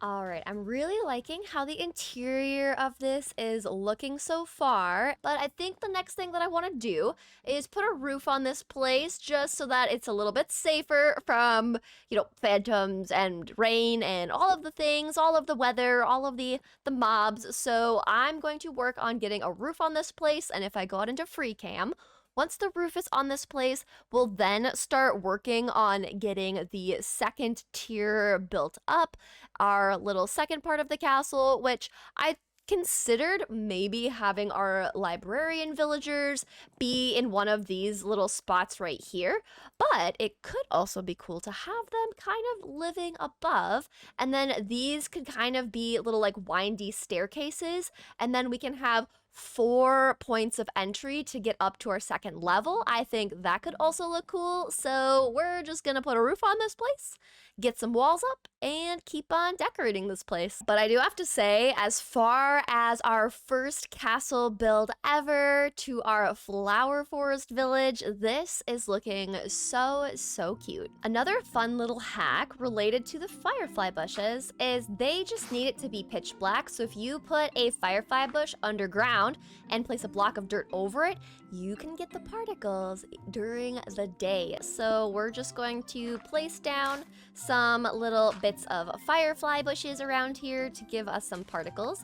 But if you're ever looking for some cute ways to make your area feel more magical, hiding some firefly bushes is a great way to go about that. Now, as for the color of the roof, we are going to go with either our white concrete or we are going to go with some oak logs that are stripped. So that is kind of the thing that I have to figure out, but because we already have the floors being oak, it could be a really nice transition. Because if we have these walls being white and the ceiling being white, it could look like a little bit too much, but since these are oak planks and not the stripped oak, I think it will give us enough of a difference.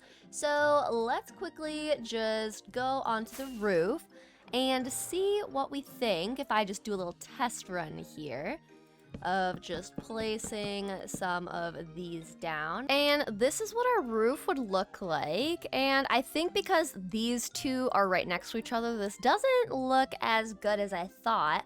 But what if instead we make these a different color for an accent wall? Like maybe we pull in some of the cherry wood. So let's try that. All right, I removed the wax copper stairs and slabs because I feel like oak is going to look better being here instead, but I think that was a good change up because having these two be the same next to each other was a little much. But then let's just take some oak stairs and slabs. I really enjoy doing things like this because it's just fun to try things out, figure out what we think will look good. Now, what we could do here is just have some trapdoors, and then we could maybe put some pots on top of here, and then we could have all the different flowers be on the walls. I honestly think that would be so cute. So let's try that. Let's get a bunch of these trapdoors, a bunch of little pots, and we'll just grab some flowers and see what we think of that setup. There we go. Yeah, I think having these walls just be filled with flowers is actually gonna look super cute. Let's just grab some more. And before I forget, we're also just gonna quickly remove this wall and replace this with cherry so that our walls can match.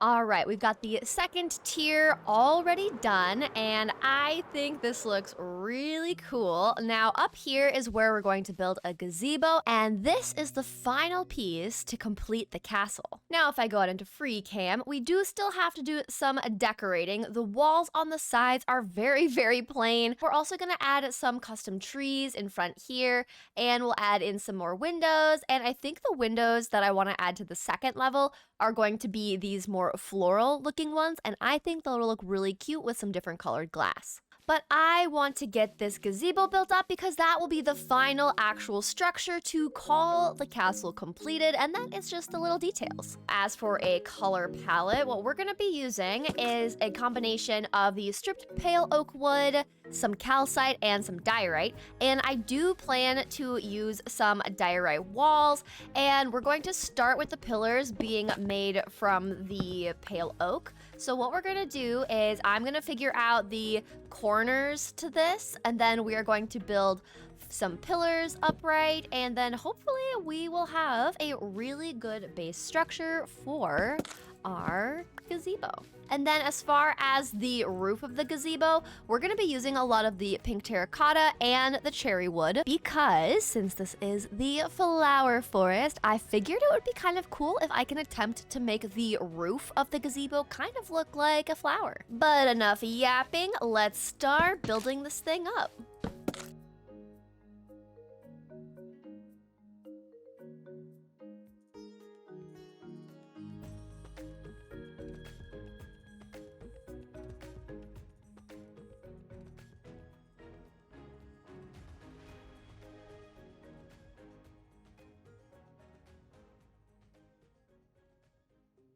All right, we finally have our gazebo roof completed, roof trim, and even a little bit of the interior. I added a ton of the cherry leaves because if I go into freecam, you can already see the petals falling and it looks so pretty. And if I back up into freecam, this is what it looks like, and I think this is so pretty.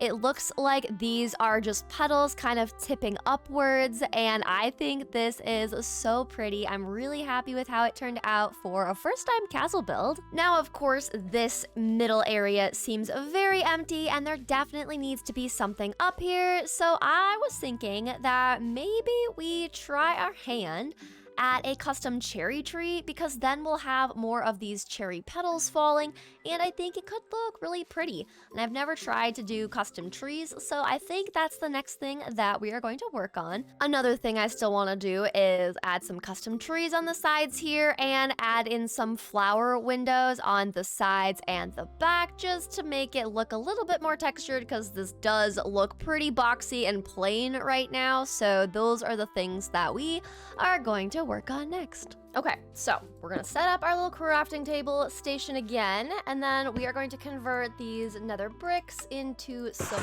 walls really quick. And let's get building a custom tree to go underneath our new gazebo. Now, another thing I thought could be kind of cool is if I was able to take all of this yellow concrete and pink concrete powder and convert it into solid concrete and make some tulips in these corner towers here. And then I think what would be really fun is part of my idea for the twisty windy staircases, not for this one for now, just because this is the main way to get down to the gunpowder farm, but for the other three, I'm thinking that we will use this center block to actually be the stem for the tulips that we build up here on the second level. So if I just pillar up like so, then we will actually have a cute little tulip flower that we can have, and then we'll just have giant tulips, and you can see that this will be the windy staircase, and I think this is gonna look really cool. This one's a little bit too tall, but you get the idea. So we're just gonna add some yellow tulips and some pink tulips into these corner towers, and then move on to some more decorating.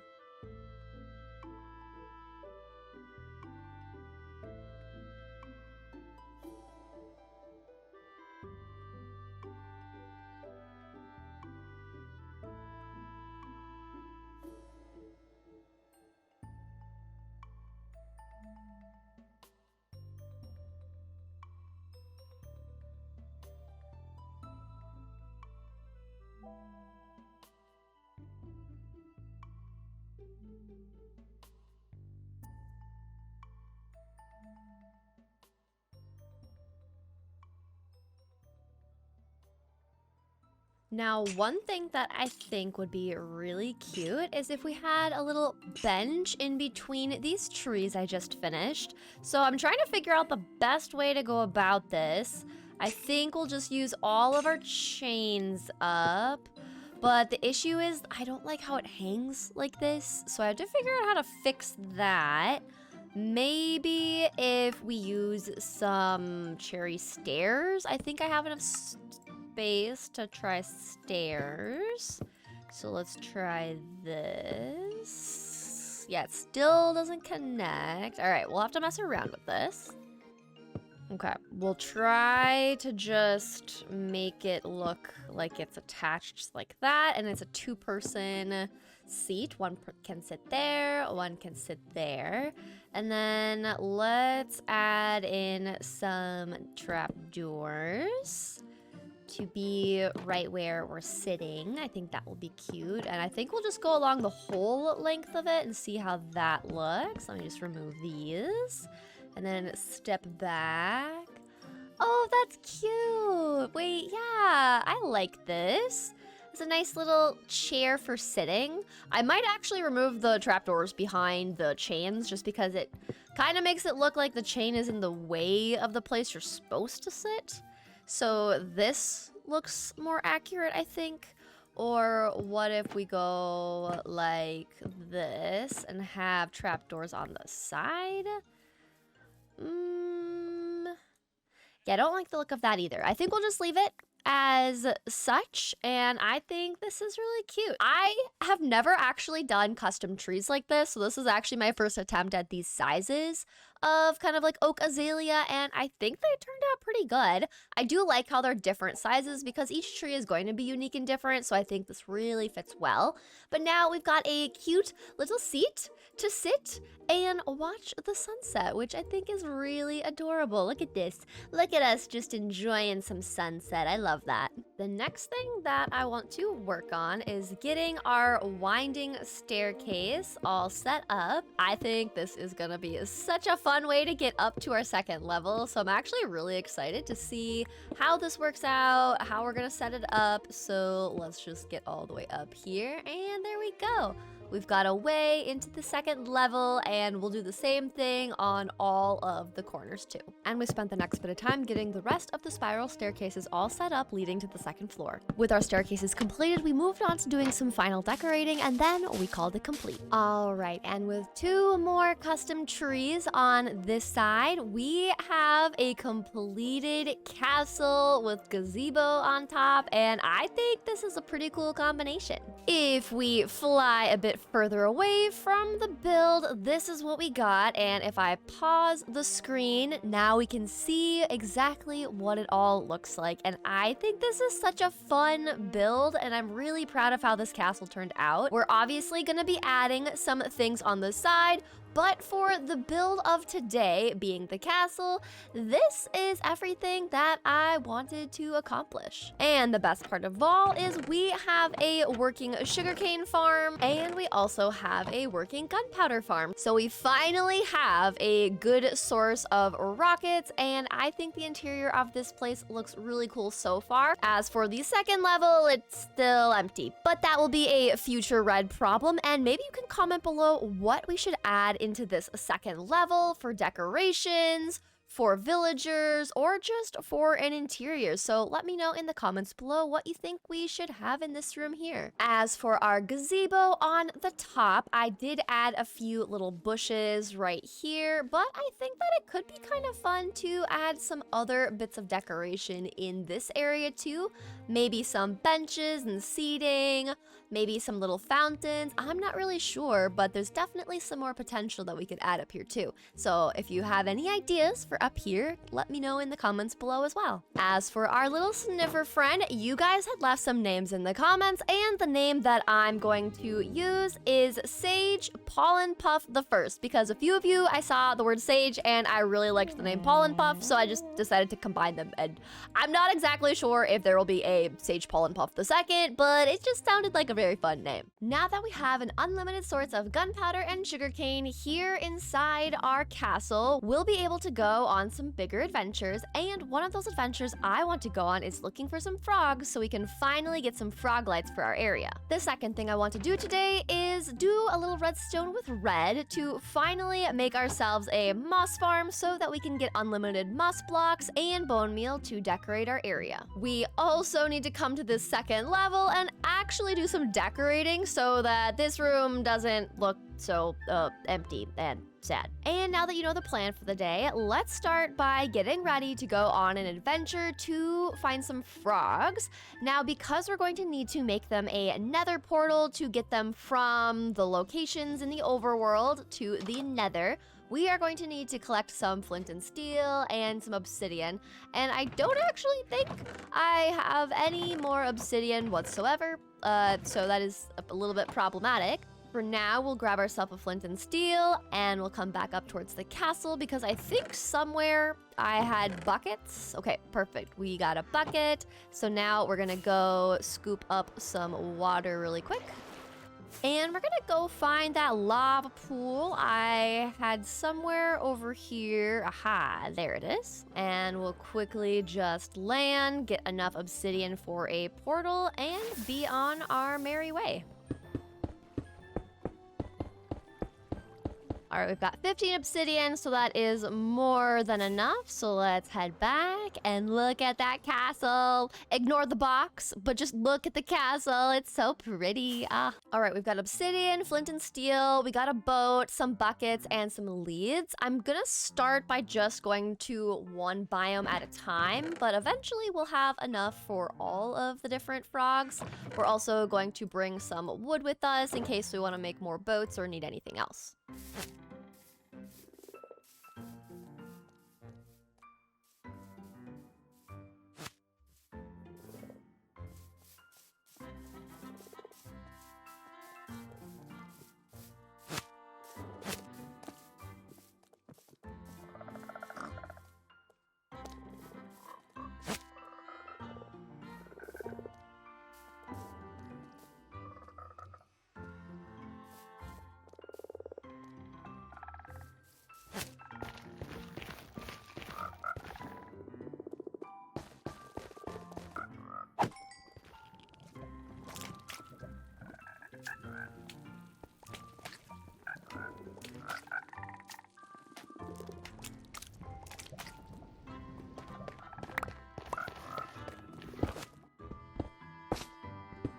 And now that we got the frogs in their places and we've collected some frog lights, the next thing I want to do is actually start collecting resources to work on our build for today. Now, as for the color palette, I am thinking that we are going to use some dark green terracotta for the walls, and we're also going to mix in some lime terracotta, moss, some of the bamboo blocks. I do want to have some of the stripped bamboo, so we'll kind of have the color palette looking something like this, with the moss block mixed in there. So the roof is going to be mainly made of moss, but we'll add in some highlights of the yellow bamboo, the green bamboo, and some lime terracotta.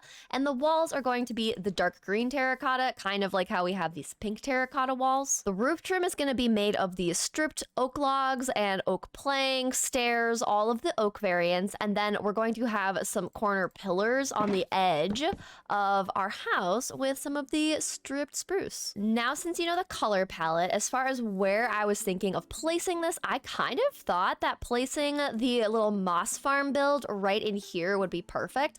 And then what is also nice is we are next to the hole, but this is all solid ground underneath us, so we can definitely dig this out.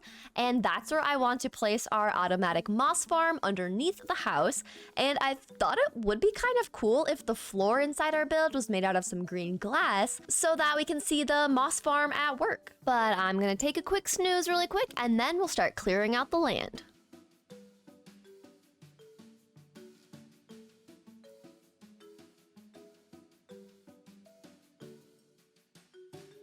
All right, the land is cleared out and we got a little outline for our build for the moss farm. Now, as for this outline, this is a 15 by 11, and then we are going to build this up too tall right here so that we'll have a little staircase leading up to the actual house. But underneath the house, we are going to have a little ladder system down below where we're actually going to build the farm. So what we're going to do next is hollow out a place for that moss farm to go and do a little bit of redstone with red. And slowly but surely, we worked on the moss farm until finally we had it running. At least what we thought was running. Somehow we only had one trapdoor functioning and opening up the water gate, so we had to figure out how to solve that, and after a bit of time, we finally had the moss farm fully functioning and working. Okay, I figured out my dilemma with why I couldn't get the farm to work. I literally just forgot to put the redstone all along here, so it was only triggering the trapdoor that was right above this area. But now, if we notice, it looks like we have our moss farm working, the trapdoors are going on their hopper clock, everything is working well. So thanks for attending the session of Redstone with Red. Now we can ignore all of this and go back up to the surface and do the thing that we all would much rather do. Well, at least I would much rather do, and that is decorate above. Ooh, I'm gonna sleep down here though in case there's a creeper. But then we're gonna collect the resources to start building the house. All right, now we're to the part where we are actually starting to decorate and work on the base of the moss farm. I am going to keep the moss farm running just because we are going to be using a lot of the moss on the roof and to make the mossy cobble bricks and just the mossy cobblestone. So we're just going to let this run while we work away at getting the base all set up, the foundation, and adding in all of the details to the walls, the roof, and everything else. So enjoy the time lapse.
All right, we finally have the moss farm exterior and interior all decorated, and I think this is so cute. I love the little accents of the yellow bamboo, green bamboo, and the lime terracotta. I think the roof just looks so much better as far as texture goes, and of course we had to add a little bit of pink accents to match the azalea, mossy little trees and shrubs, and we had the windows also in pink to bring out some of that more pink vibe into this. But I think this is so cute. As for the interior, I did add a glass floor so we can see the moss farm at work, and I love how this Vanilla Tweaks texture pack makes the moss carpets kind of drape on the sides, even through the glass. I think it looks so cool and just adds to more of the mossy overgrown vibes of this place. But I intentionally, for the interior, just kept it mainly just all of the different items that you'd find inside a moss farm and the azalea trees. So we have the azalea bushes, leaves, lots of moss overgrownness. Of course, we added some flowers in here, but I really just emphasized just the green lushness because this is a moss farm after all. As for the upstairs, there's not a whole lot to it. We just have some bookshelves that we can add some books into, crafting table. Probably this will just be an area for a bed and just a little spot for us to, easily AFK up here. We also have a bunch more bookshelves on either side and a spore blossom to give us some particles, but I think this is so cool. I think the floor and seeing through to the moss farm is definitely my favorite part of all of this. And of course, the moss just hanging over the edges. Now, the next thing that I wanted to work on is a little bit more decorating because the interior of our castle still has some work to be done. On a live stream, I was able to bring both of our villagers into here because this is where they are going to hang out, and I figured that we would have all of our villagers be above and below this kind of little loft balcony area. We'll add some glass in here, but this is kind of gonna be the balcony for all of the villagers to be up. As for the cherry tree on the top gazebo deck, I did want to find a way to get up there, but I thought it would be kind of cool if we could use the organic cherry tree roots as the way. So I did start kind of mocking up some placement where we can kind of just step up the different roots all the way and get up to the gazebo portion.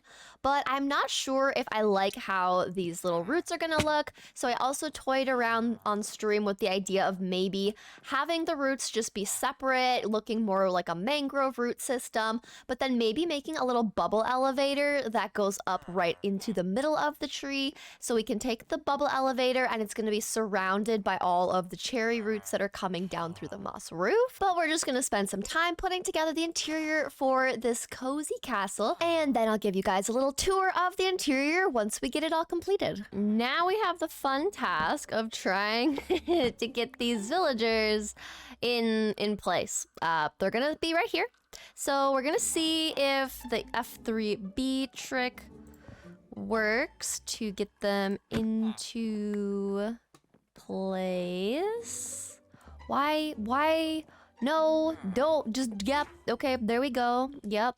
And then if I just boop that. Okay, where the heck are you going though, F3 and B? Hello? Hello? Where are you? Oh my word, the tree! What are you even looking at? Oh, my Lanta. Okay. It's fine. We'll just stick you in a freaking boat again. Okay, drop down. Go. That's your own fault. Oh my goodness. Even Arlo is concerned for this villager. Okay, but for real, dude, really, like, why? Go this way. Shoo. Okay. I'll deal with you later. Give me 1 second. I just got one villager at a time that I can focus on. Ow. Get rid of these. And then I think if I'm careful, there we go. Okay. Then we'll remove this, place that there. Hopefully they'll still read and pick up that this is a lectern for them. I'm hoping. Maybe I'll get rid of this one just to be sure they didn't see it. Ah, that's what it was. Okay, perfect. So now we just kind of get to work with this guy until we get the trade that we're looking for. So this guy will be good and in place. Now let's go deal with our escape artist. Now what I've discovered is the easiest way to deal with villagers is to actually use our friend, the Happy Gas, or as we recently named them, we have Rose Blossom. So what I need to do is we need to first get this boat on a lead. There we go.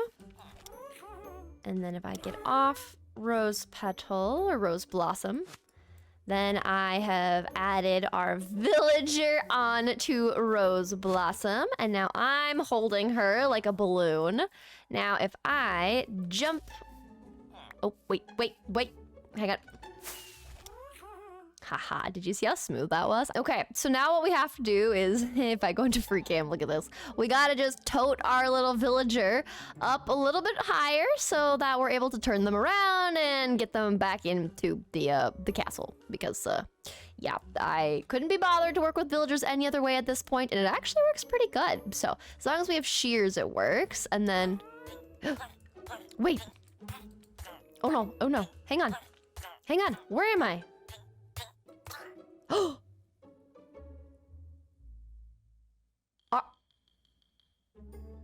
Are you...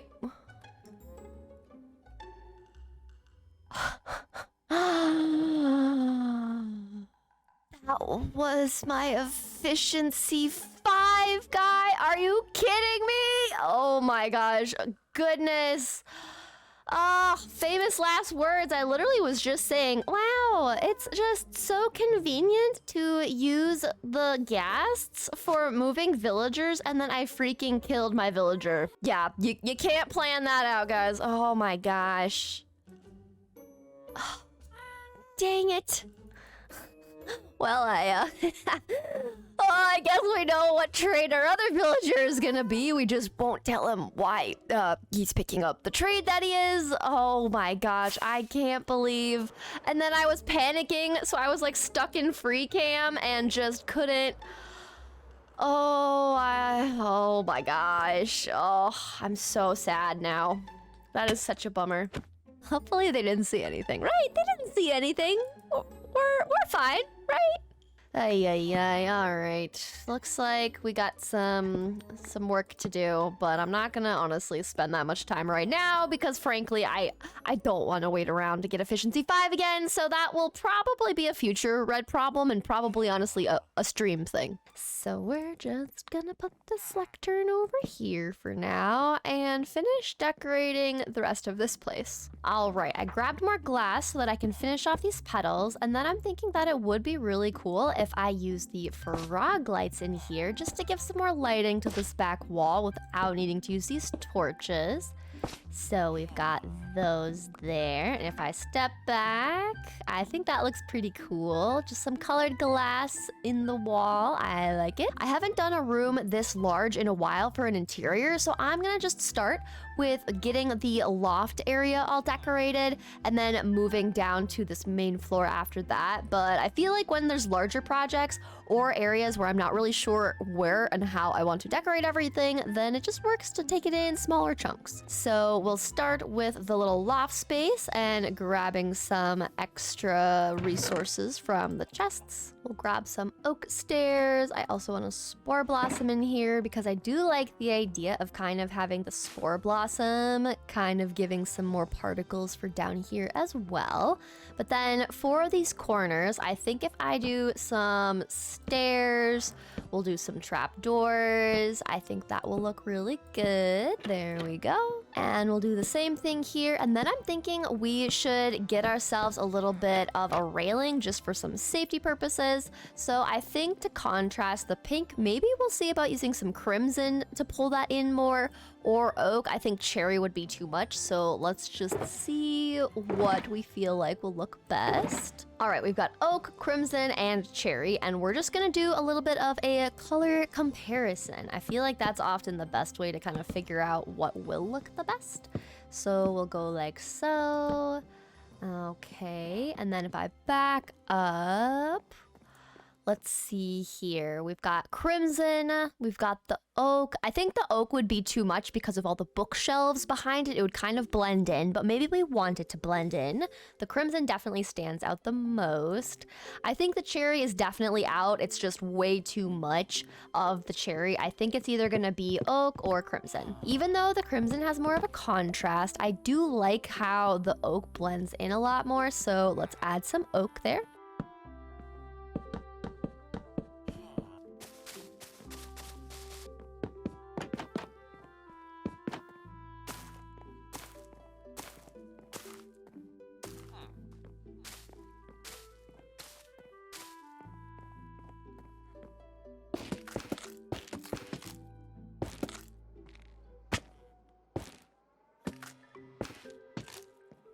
Then as we were collecting some cherry wood, we had some creepers somehow escape from the creeper farm. Just kidding, I didn't sleep through the night, and they just came out after me, per usual. With the creepers taken care of, we continued collecting up more resources and continued working on the interior. Alright, I think this place is coming along nicely. I did want this to be more of a garden-esque vibe because the gazebo area above is kind of like a garden vibe. So we've got all of these shrubs and plants and flowers, and maybe we can have these librarians be researching the flowers in this flower forest village to kind of paint some backstory and lore to why all these villagers are here, why they have all these books and plants indoors, and I think this is really cute so far. I definitely want to add some carpeting, and I think we'll use some colored carpets and go back to the spruce village to grab some wool so we can make some flower patterned carpets. I think that would be really cute, and maybe we can have the majority of the carpet be green and then add some like white flowers. We'll maybe add some yellows and some oranges and some pinks, kind of like what we have in the glass here. But I also wanted to add in some bits of shelving here so we can have even more plants on display. So I was thinking that we'd have maybe like 2 slabs like so, and then 3 trapdoors in the middle. And then we can have this be more of a research area as well, potentially. But I think this is looking really good. I really like the backstory of these villagers researching all the plants and flowers here. I think it fits perfectly for a flower forest village. And since I was just talking about all the moss carpets and such, I think I want to work on that next. So we'll get a bunch of moss all crafted up.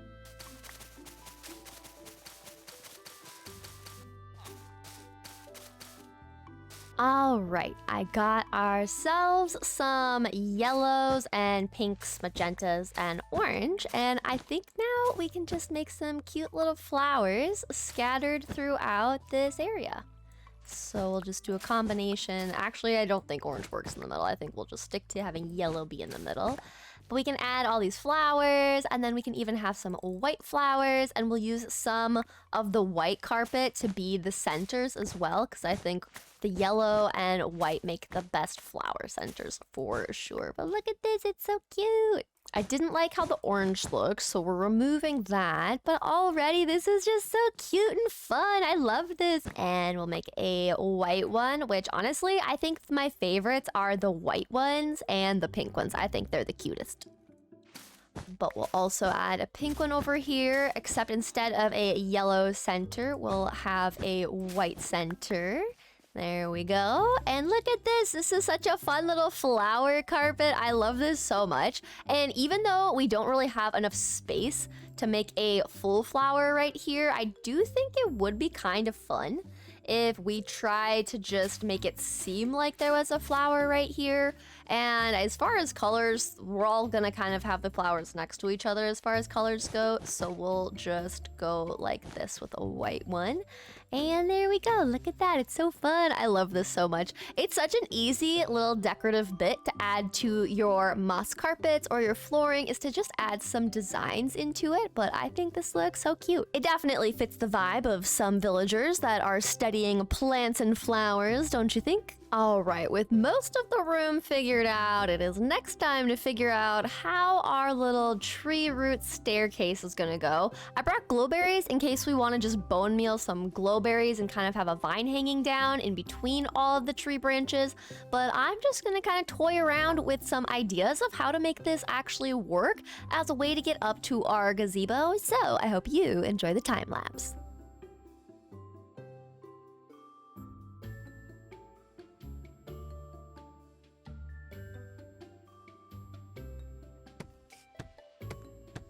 Now, while I still haven't been able to get this guy to give me efficiency 5 again, I do have the names for our cats that are helping us in our creeper farm. Now, the names that I'm going with, somebody mentioned in the comments the name Sizzler, and along with that, I thought that the name Dinah, like dynamite, since this is a gunpowder farm after all, would be the perfect 2 names for our little kitty cats. Now, I just gotta make sure I have my torches with me since we have to go down into the creeper farm. Now, I've already been opening up this wall here to get in here, but I'm a little bit concerned. There might be some creepers in here. Hopefully not. Let's just close this up fully, so at least they can't get to me quite yet. And we'll come up this way. Now I turned my night vision mod back on and there's no creepers. Okay, perfect. So this cat will be Sizzler and no creepers over here. The other one will be Dinah, short for dynamite. And looks like they put themselves in a timeout just now. Okay, now what we're gonna do is fully seal up the wall here. Open these back up. Oh, and I almost forgot. We need that carpet there, otherwise this won't work. So now we can sneak our way out. I've been really loving how my Flower Forest village is coming together so far. However, if we fly to the back of the castle, in classic Minecrafter fashion, I just didn't do the back whatsoever on this build. So today I want to build a cozy copper village for all of our villagers to live peacefully with the new copper golems that Minecraft added to the game. But before we can add any of our cutesy houses, we have a lot of terraforming to do. So for this, I moved the beacon to a more central location inside the gazebo and collected tons of dirt and terraformed this whole mountainside, which took a few hours until I was finally happy with it. And now that we have all of the land terraformed where our village is gonna go, we can actually start getting some outlines of where we are going to have our houses, our streets. I also have never tried adding some retaining walls along some edges, and I think that at different points along here, this could look really good with our little area here. Oh, and it looks like I forgot to light up some areas under here, but that'll be a future red problem. If I go out into freecam, right where I'm standing, this would make a really good retaining wall spot that then can lead down into the docks area. So what we need to do is go collect a bunch of resources for our retaining walls and get building. The first resource we're going to collect is a bunch of tuff, so I'm down underneath the Flower Forest base to collect up a bunch of tuff. However, yeah, there's already mobs around, so we're gonna have to deal with that.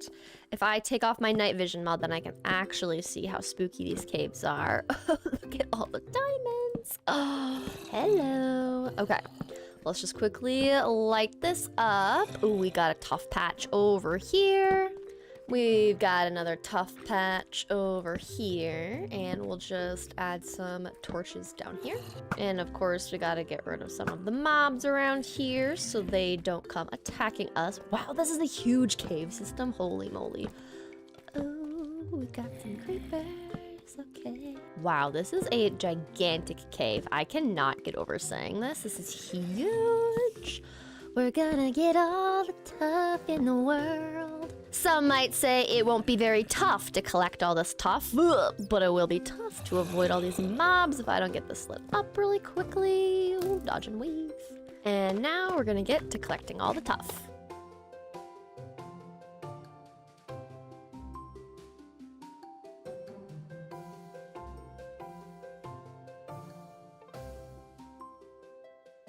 Now, while I'm collecting resources to build our little dockside village over here, it is Halloween as I'm recording, and that means we have some jack-o'-lantern friends that we can stick in boats. So we're gonna try to collect one of the jack-o'-lantern mobs of each and one of just the regular carved pumpkin types.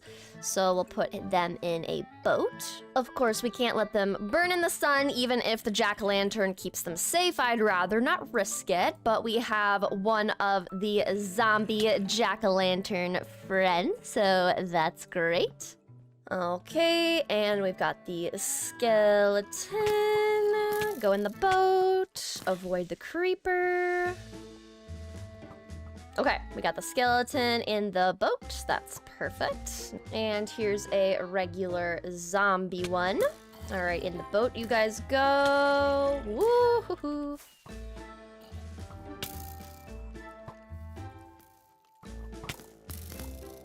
Ooh. Okay, eat the foods. Yay, we got 2 in there. Okay, now these are all just regular carved pumpkin skeletons. None of them actually have, oh my gosh, speaking of, right there.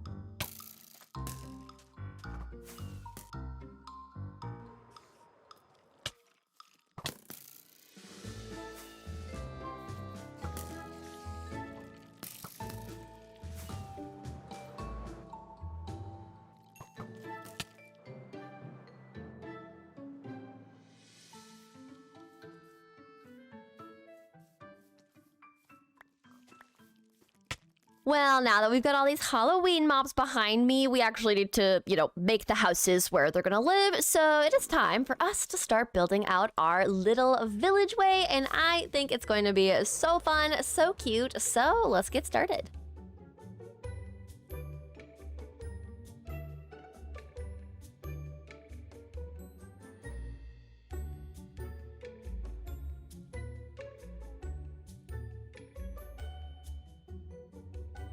Then we took a pit stop to heal up our tools and decided to set aside some jack-o'-lantern skellies while we were at it. All right, I'm gonna try to take this little jack-o'-lantern guy and do the exact same thing that we did with this one over here, except now, ow, this one seems to be, so hold on, hold on, let me get out of here, let me move, thank you very much. Okay, we'll also grab some deep slates so we can create a little platform for them to sit on.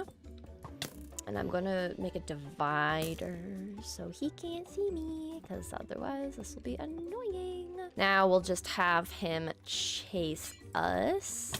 Hello, yes. Walk this way. Yes.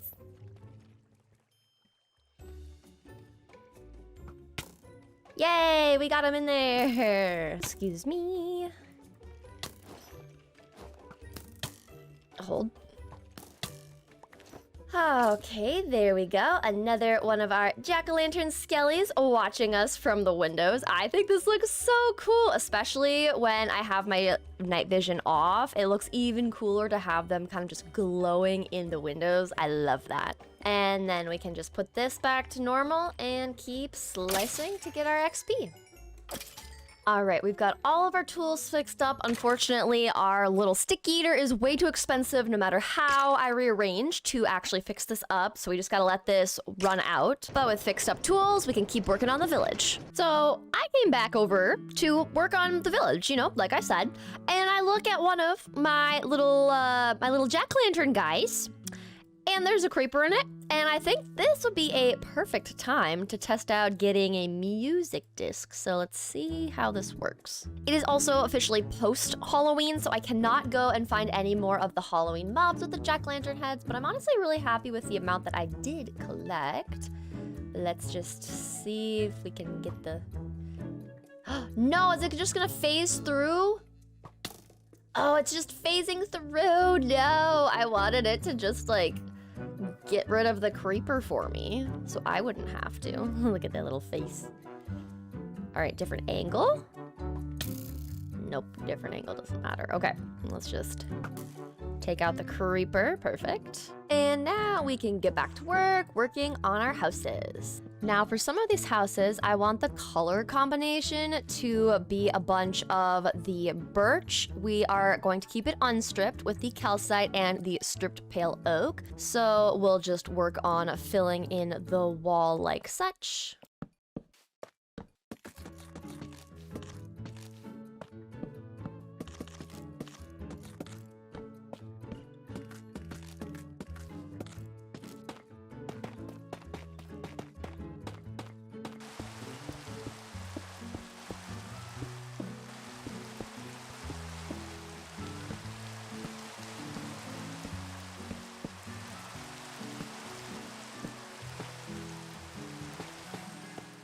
We then left our village project to go searching for a mangrove swamp. Of course, we had to pick up any firefly bushes that we happened to see. We also grabbed some jungle wood and saplings. Once we made it to the mangrove swamp, we collected up a bunch of wood and propagules.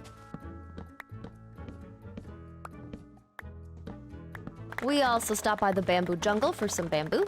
As soon as we made it back home, I noticed our villager was looking a little bit of a sickly green color, so we would have to cure them again. Now, I want to use some jungle wood for some of our walls, but I want to use a combination of the jungle planks with the stripped logs, so let's do this build over here in this style.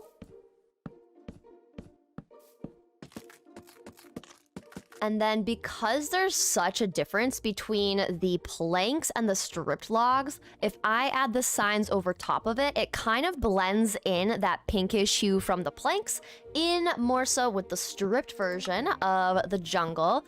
And it kind of just adds some texture and a little bit of a different exterior look to it. And I think I like it. I think it looks cool. And we'll just repeat this for all of the other sides.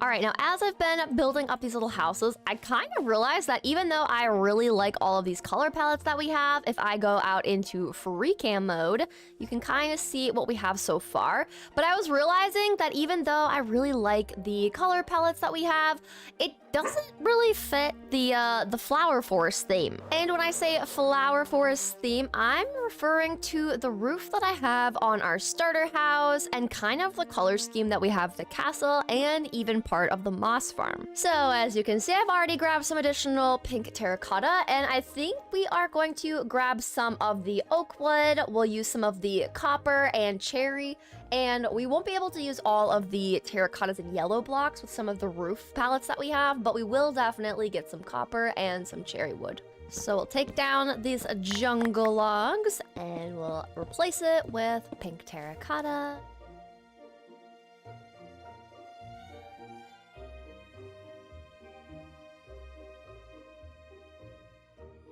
We then stopped by our mesa to collect up some more terracotta to turn into pink terracotta, and we finally got the resources needed to cure our zombie villager before we were back to upgrading our houses and adding in some new floors.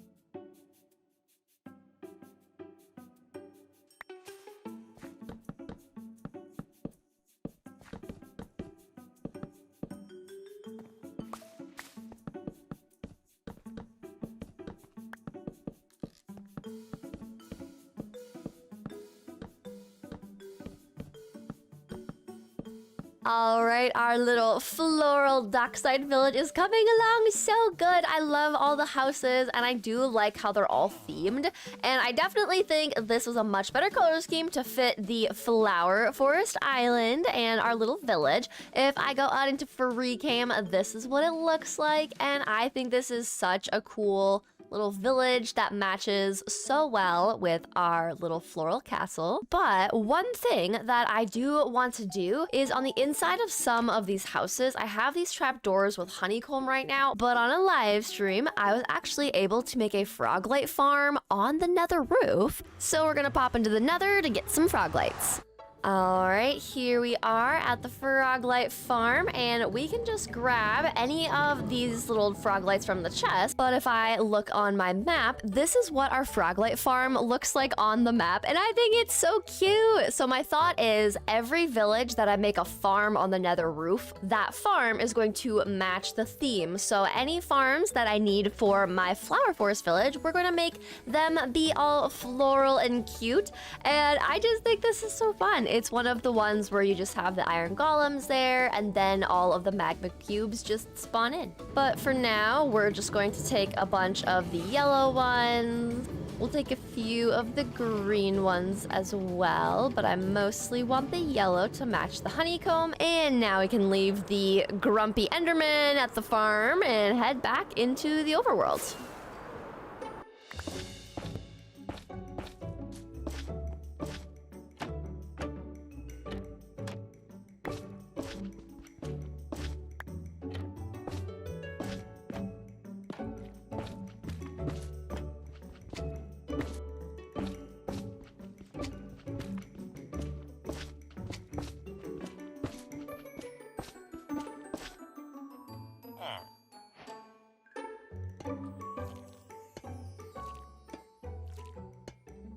All right, the doors are in place. They're waxed so they'll retain their pretty orange copper look to them. Now, some of you may have noticed when I was in freecam that we have all these pretty houses, but there is still an outline. And that is because this guy keeps sniping me every time I'm over in the area by this house. So I kind of just save this one for last because frankly, getting shot at continuously is not very fun. So I kind of just left that up for a future red problem, but that future red problem has now become the present red problem. So let's go deal with that quickly.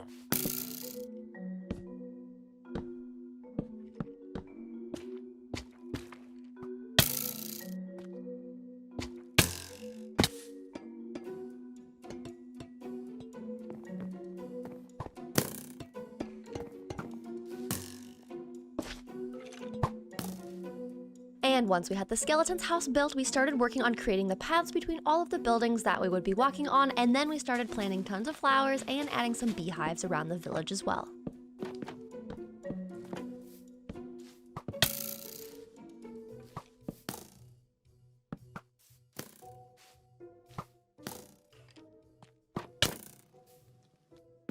And we got a bunch of flowers and bees now added around this area, and I think this is looking so cool so far. The next thing that I want to do is start adding a bunch of custom trees and some decorations around here. And once we get more of the decorations done, I will start moving the mobs into their houses, but I kind of have been procrastinating that, if I'm being honest, because I'm not excited to get shot a bunch. The other thing I need to do is the interiors of the houses and adding in some glass so that when we do add in our jack-o'-lantern mobs, they're not actually gonna just walk out the door and escape.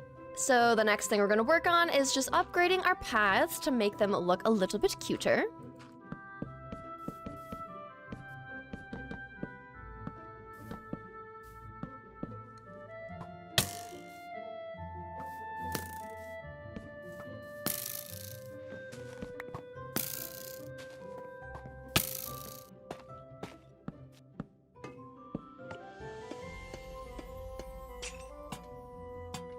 Okay, I love the copper lanterns and chains. That is so fun.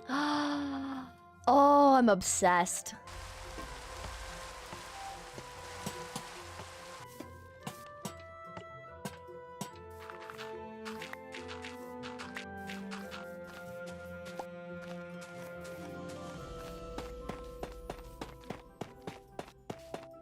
Then we spent the next bit of time decorating all of the houses.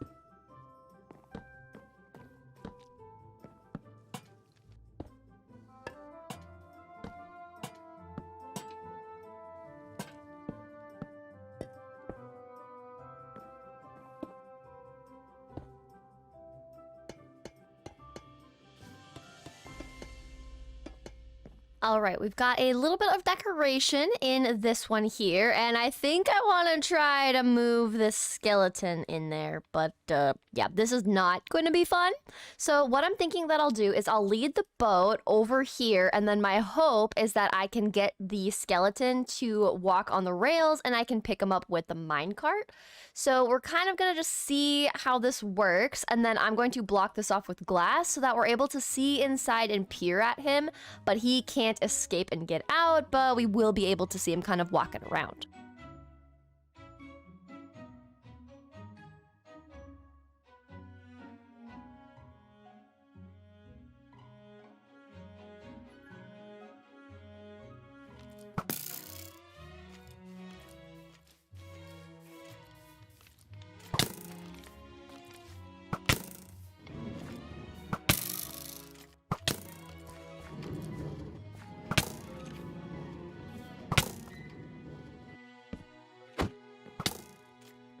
Hi, yes, don't mind me. Just hanging out in your house. Yep.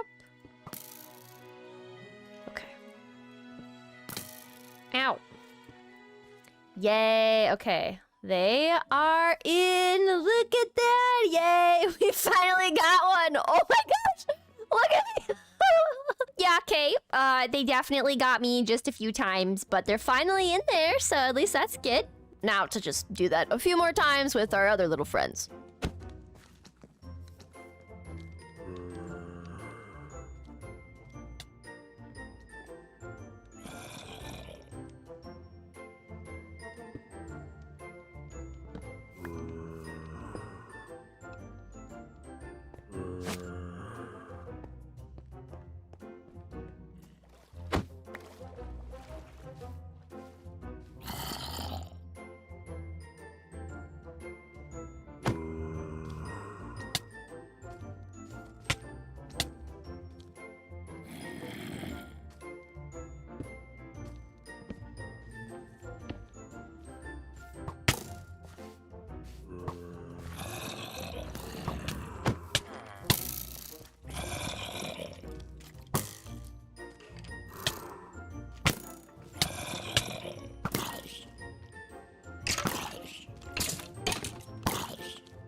And unfortunately, 2 of them despawned because I forgot to name tag them or give them an item, which was a bummer, but what do you do? Now, before I move some of the skeletons over, just because I know I'm gonna become a royal pin cushion, I'm kind of thinking that I want to take a break, switch things up from focusing on the little village houses, and I want to start working on the actual docks that are going to be running alongside the outer edge here. So what we're gonna do is grab a bunch of spruce wood and start making our docks.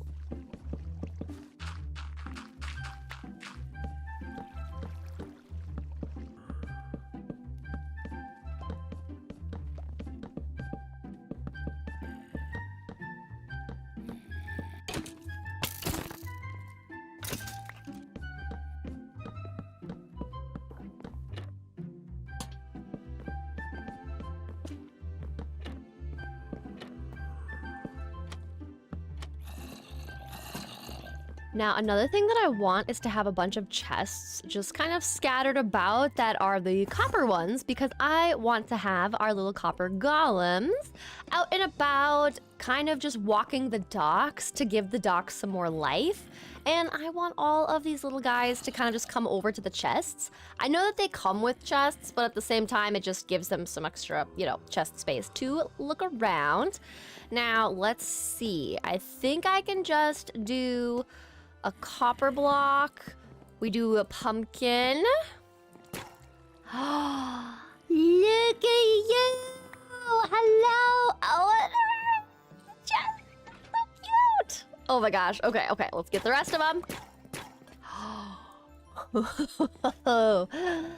at them!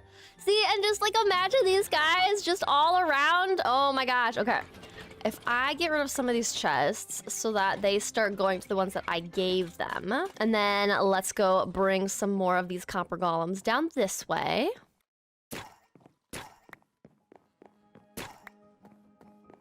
Look at them! Oh my gosh, look at them working the docks! They're so cute!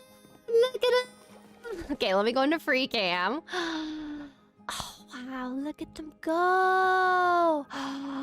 Stop. They're like my little dockside workers. Oh my gosh, look at them all! Opening the chests! Oh my word! Oh my gosh. Look at them! They're so adorable! Oh my gosh! And I want some of them to stay this orange color. So can I just like walk up to them? Can I just whack some of you guys? I guess I can. Wow, look at that. That's so fun. Okay, let's move some of these out from the middle. I think that's good. Oh my gosh, this is actually like so legit cool.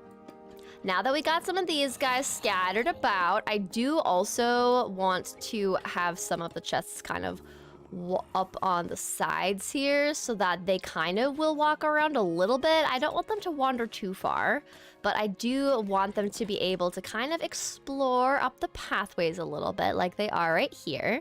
I need to stay focused. We need to keep doing the building of the docks, so let's make a bunch more of our fence gates and finish bordering this place in.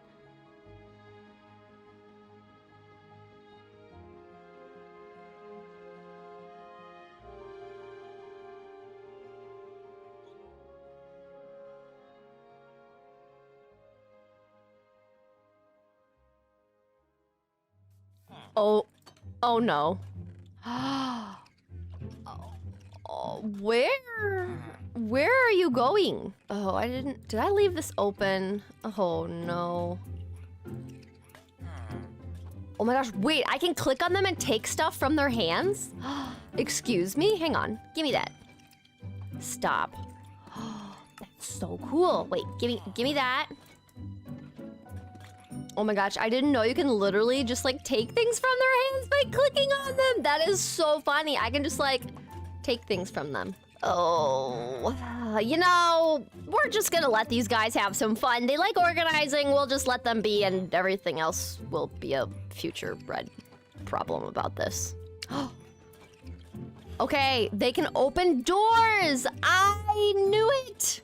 This guy just opened and shut the door. I mean, at least they got manners, but like, oh my word. Okay, Okay, it's fine. It's fine. The next morning, we continued adding our fencing and lighting to the different retaining wall layers to help keep it spawn-proof. We next turned our attention to collecting leaves and logs to create some custom trees around the village. This was actually my first time trying to add custom trees to my build, surprisingly, but I have to say, I think they add so much to the area, and I'll definitely be playing around with adding more of them to my builds in the future. With the larger custom trees built, I then added some smaller potted shrubs along our paths to add even more greenery to the area.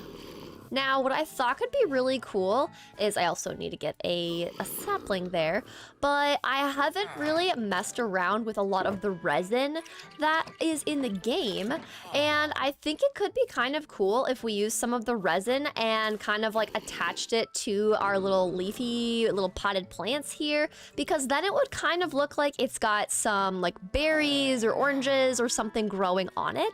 So I think what we're gonna do is we are going to scroll out also real quick.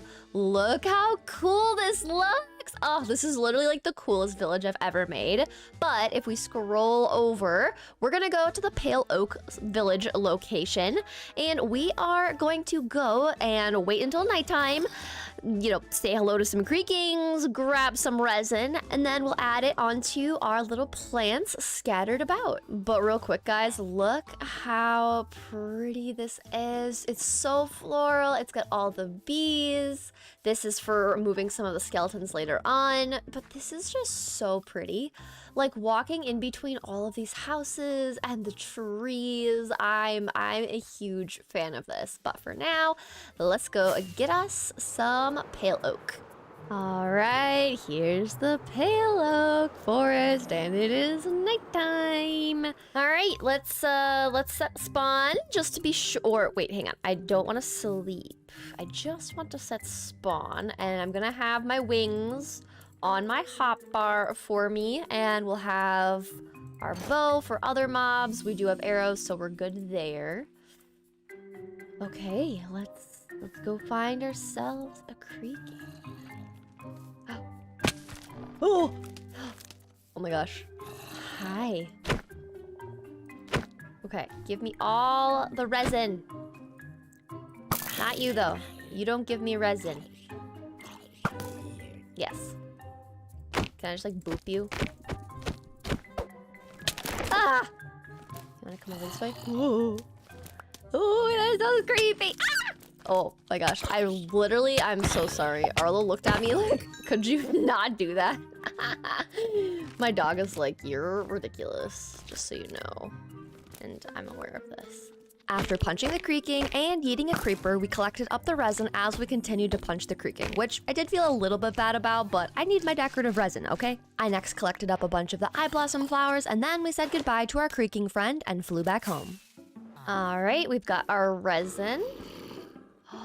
Whoa, look at this. Oh my gosh, this looks like a little orange tree. Wait, stop. I love this. Oh, that's so cool. And once I was happy with how the resin looked, I added more to it to the shrubs around the area to give it a nice orange color pop.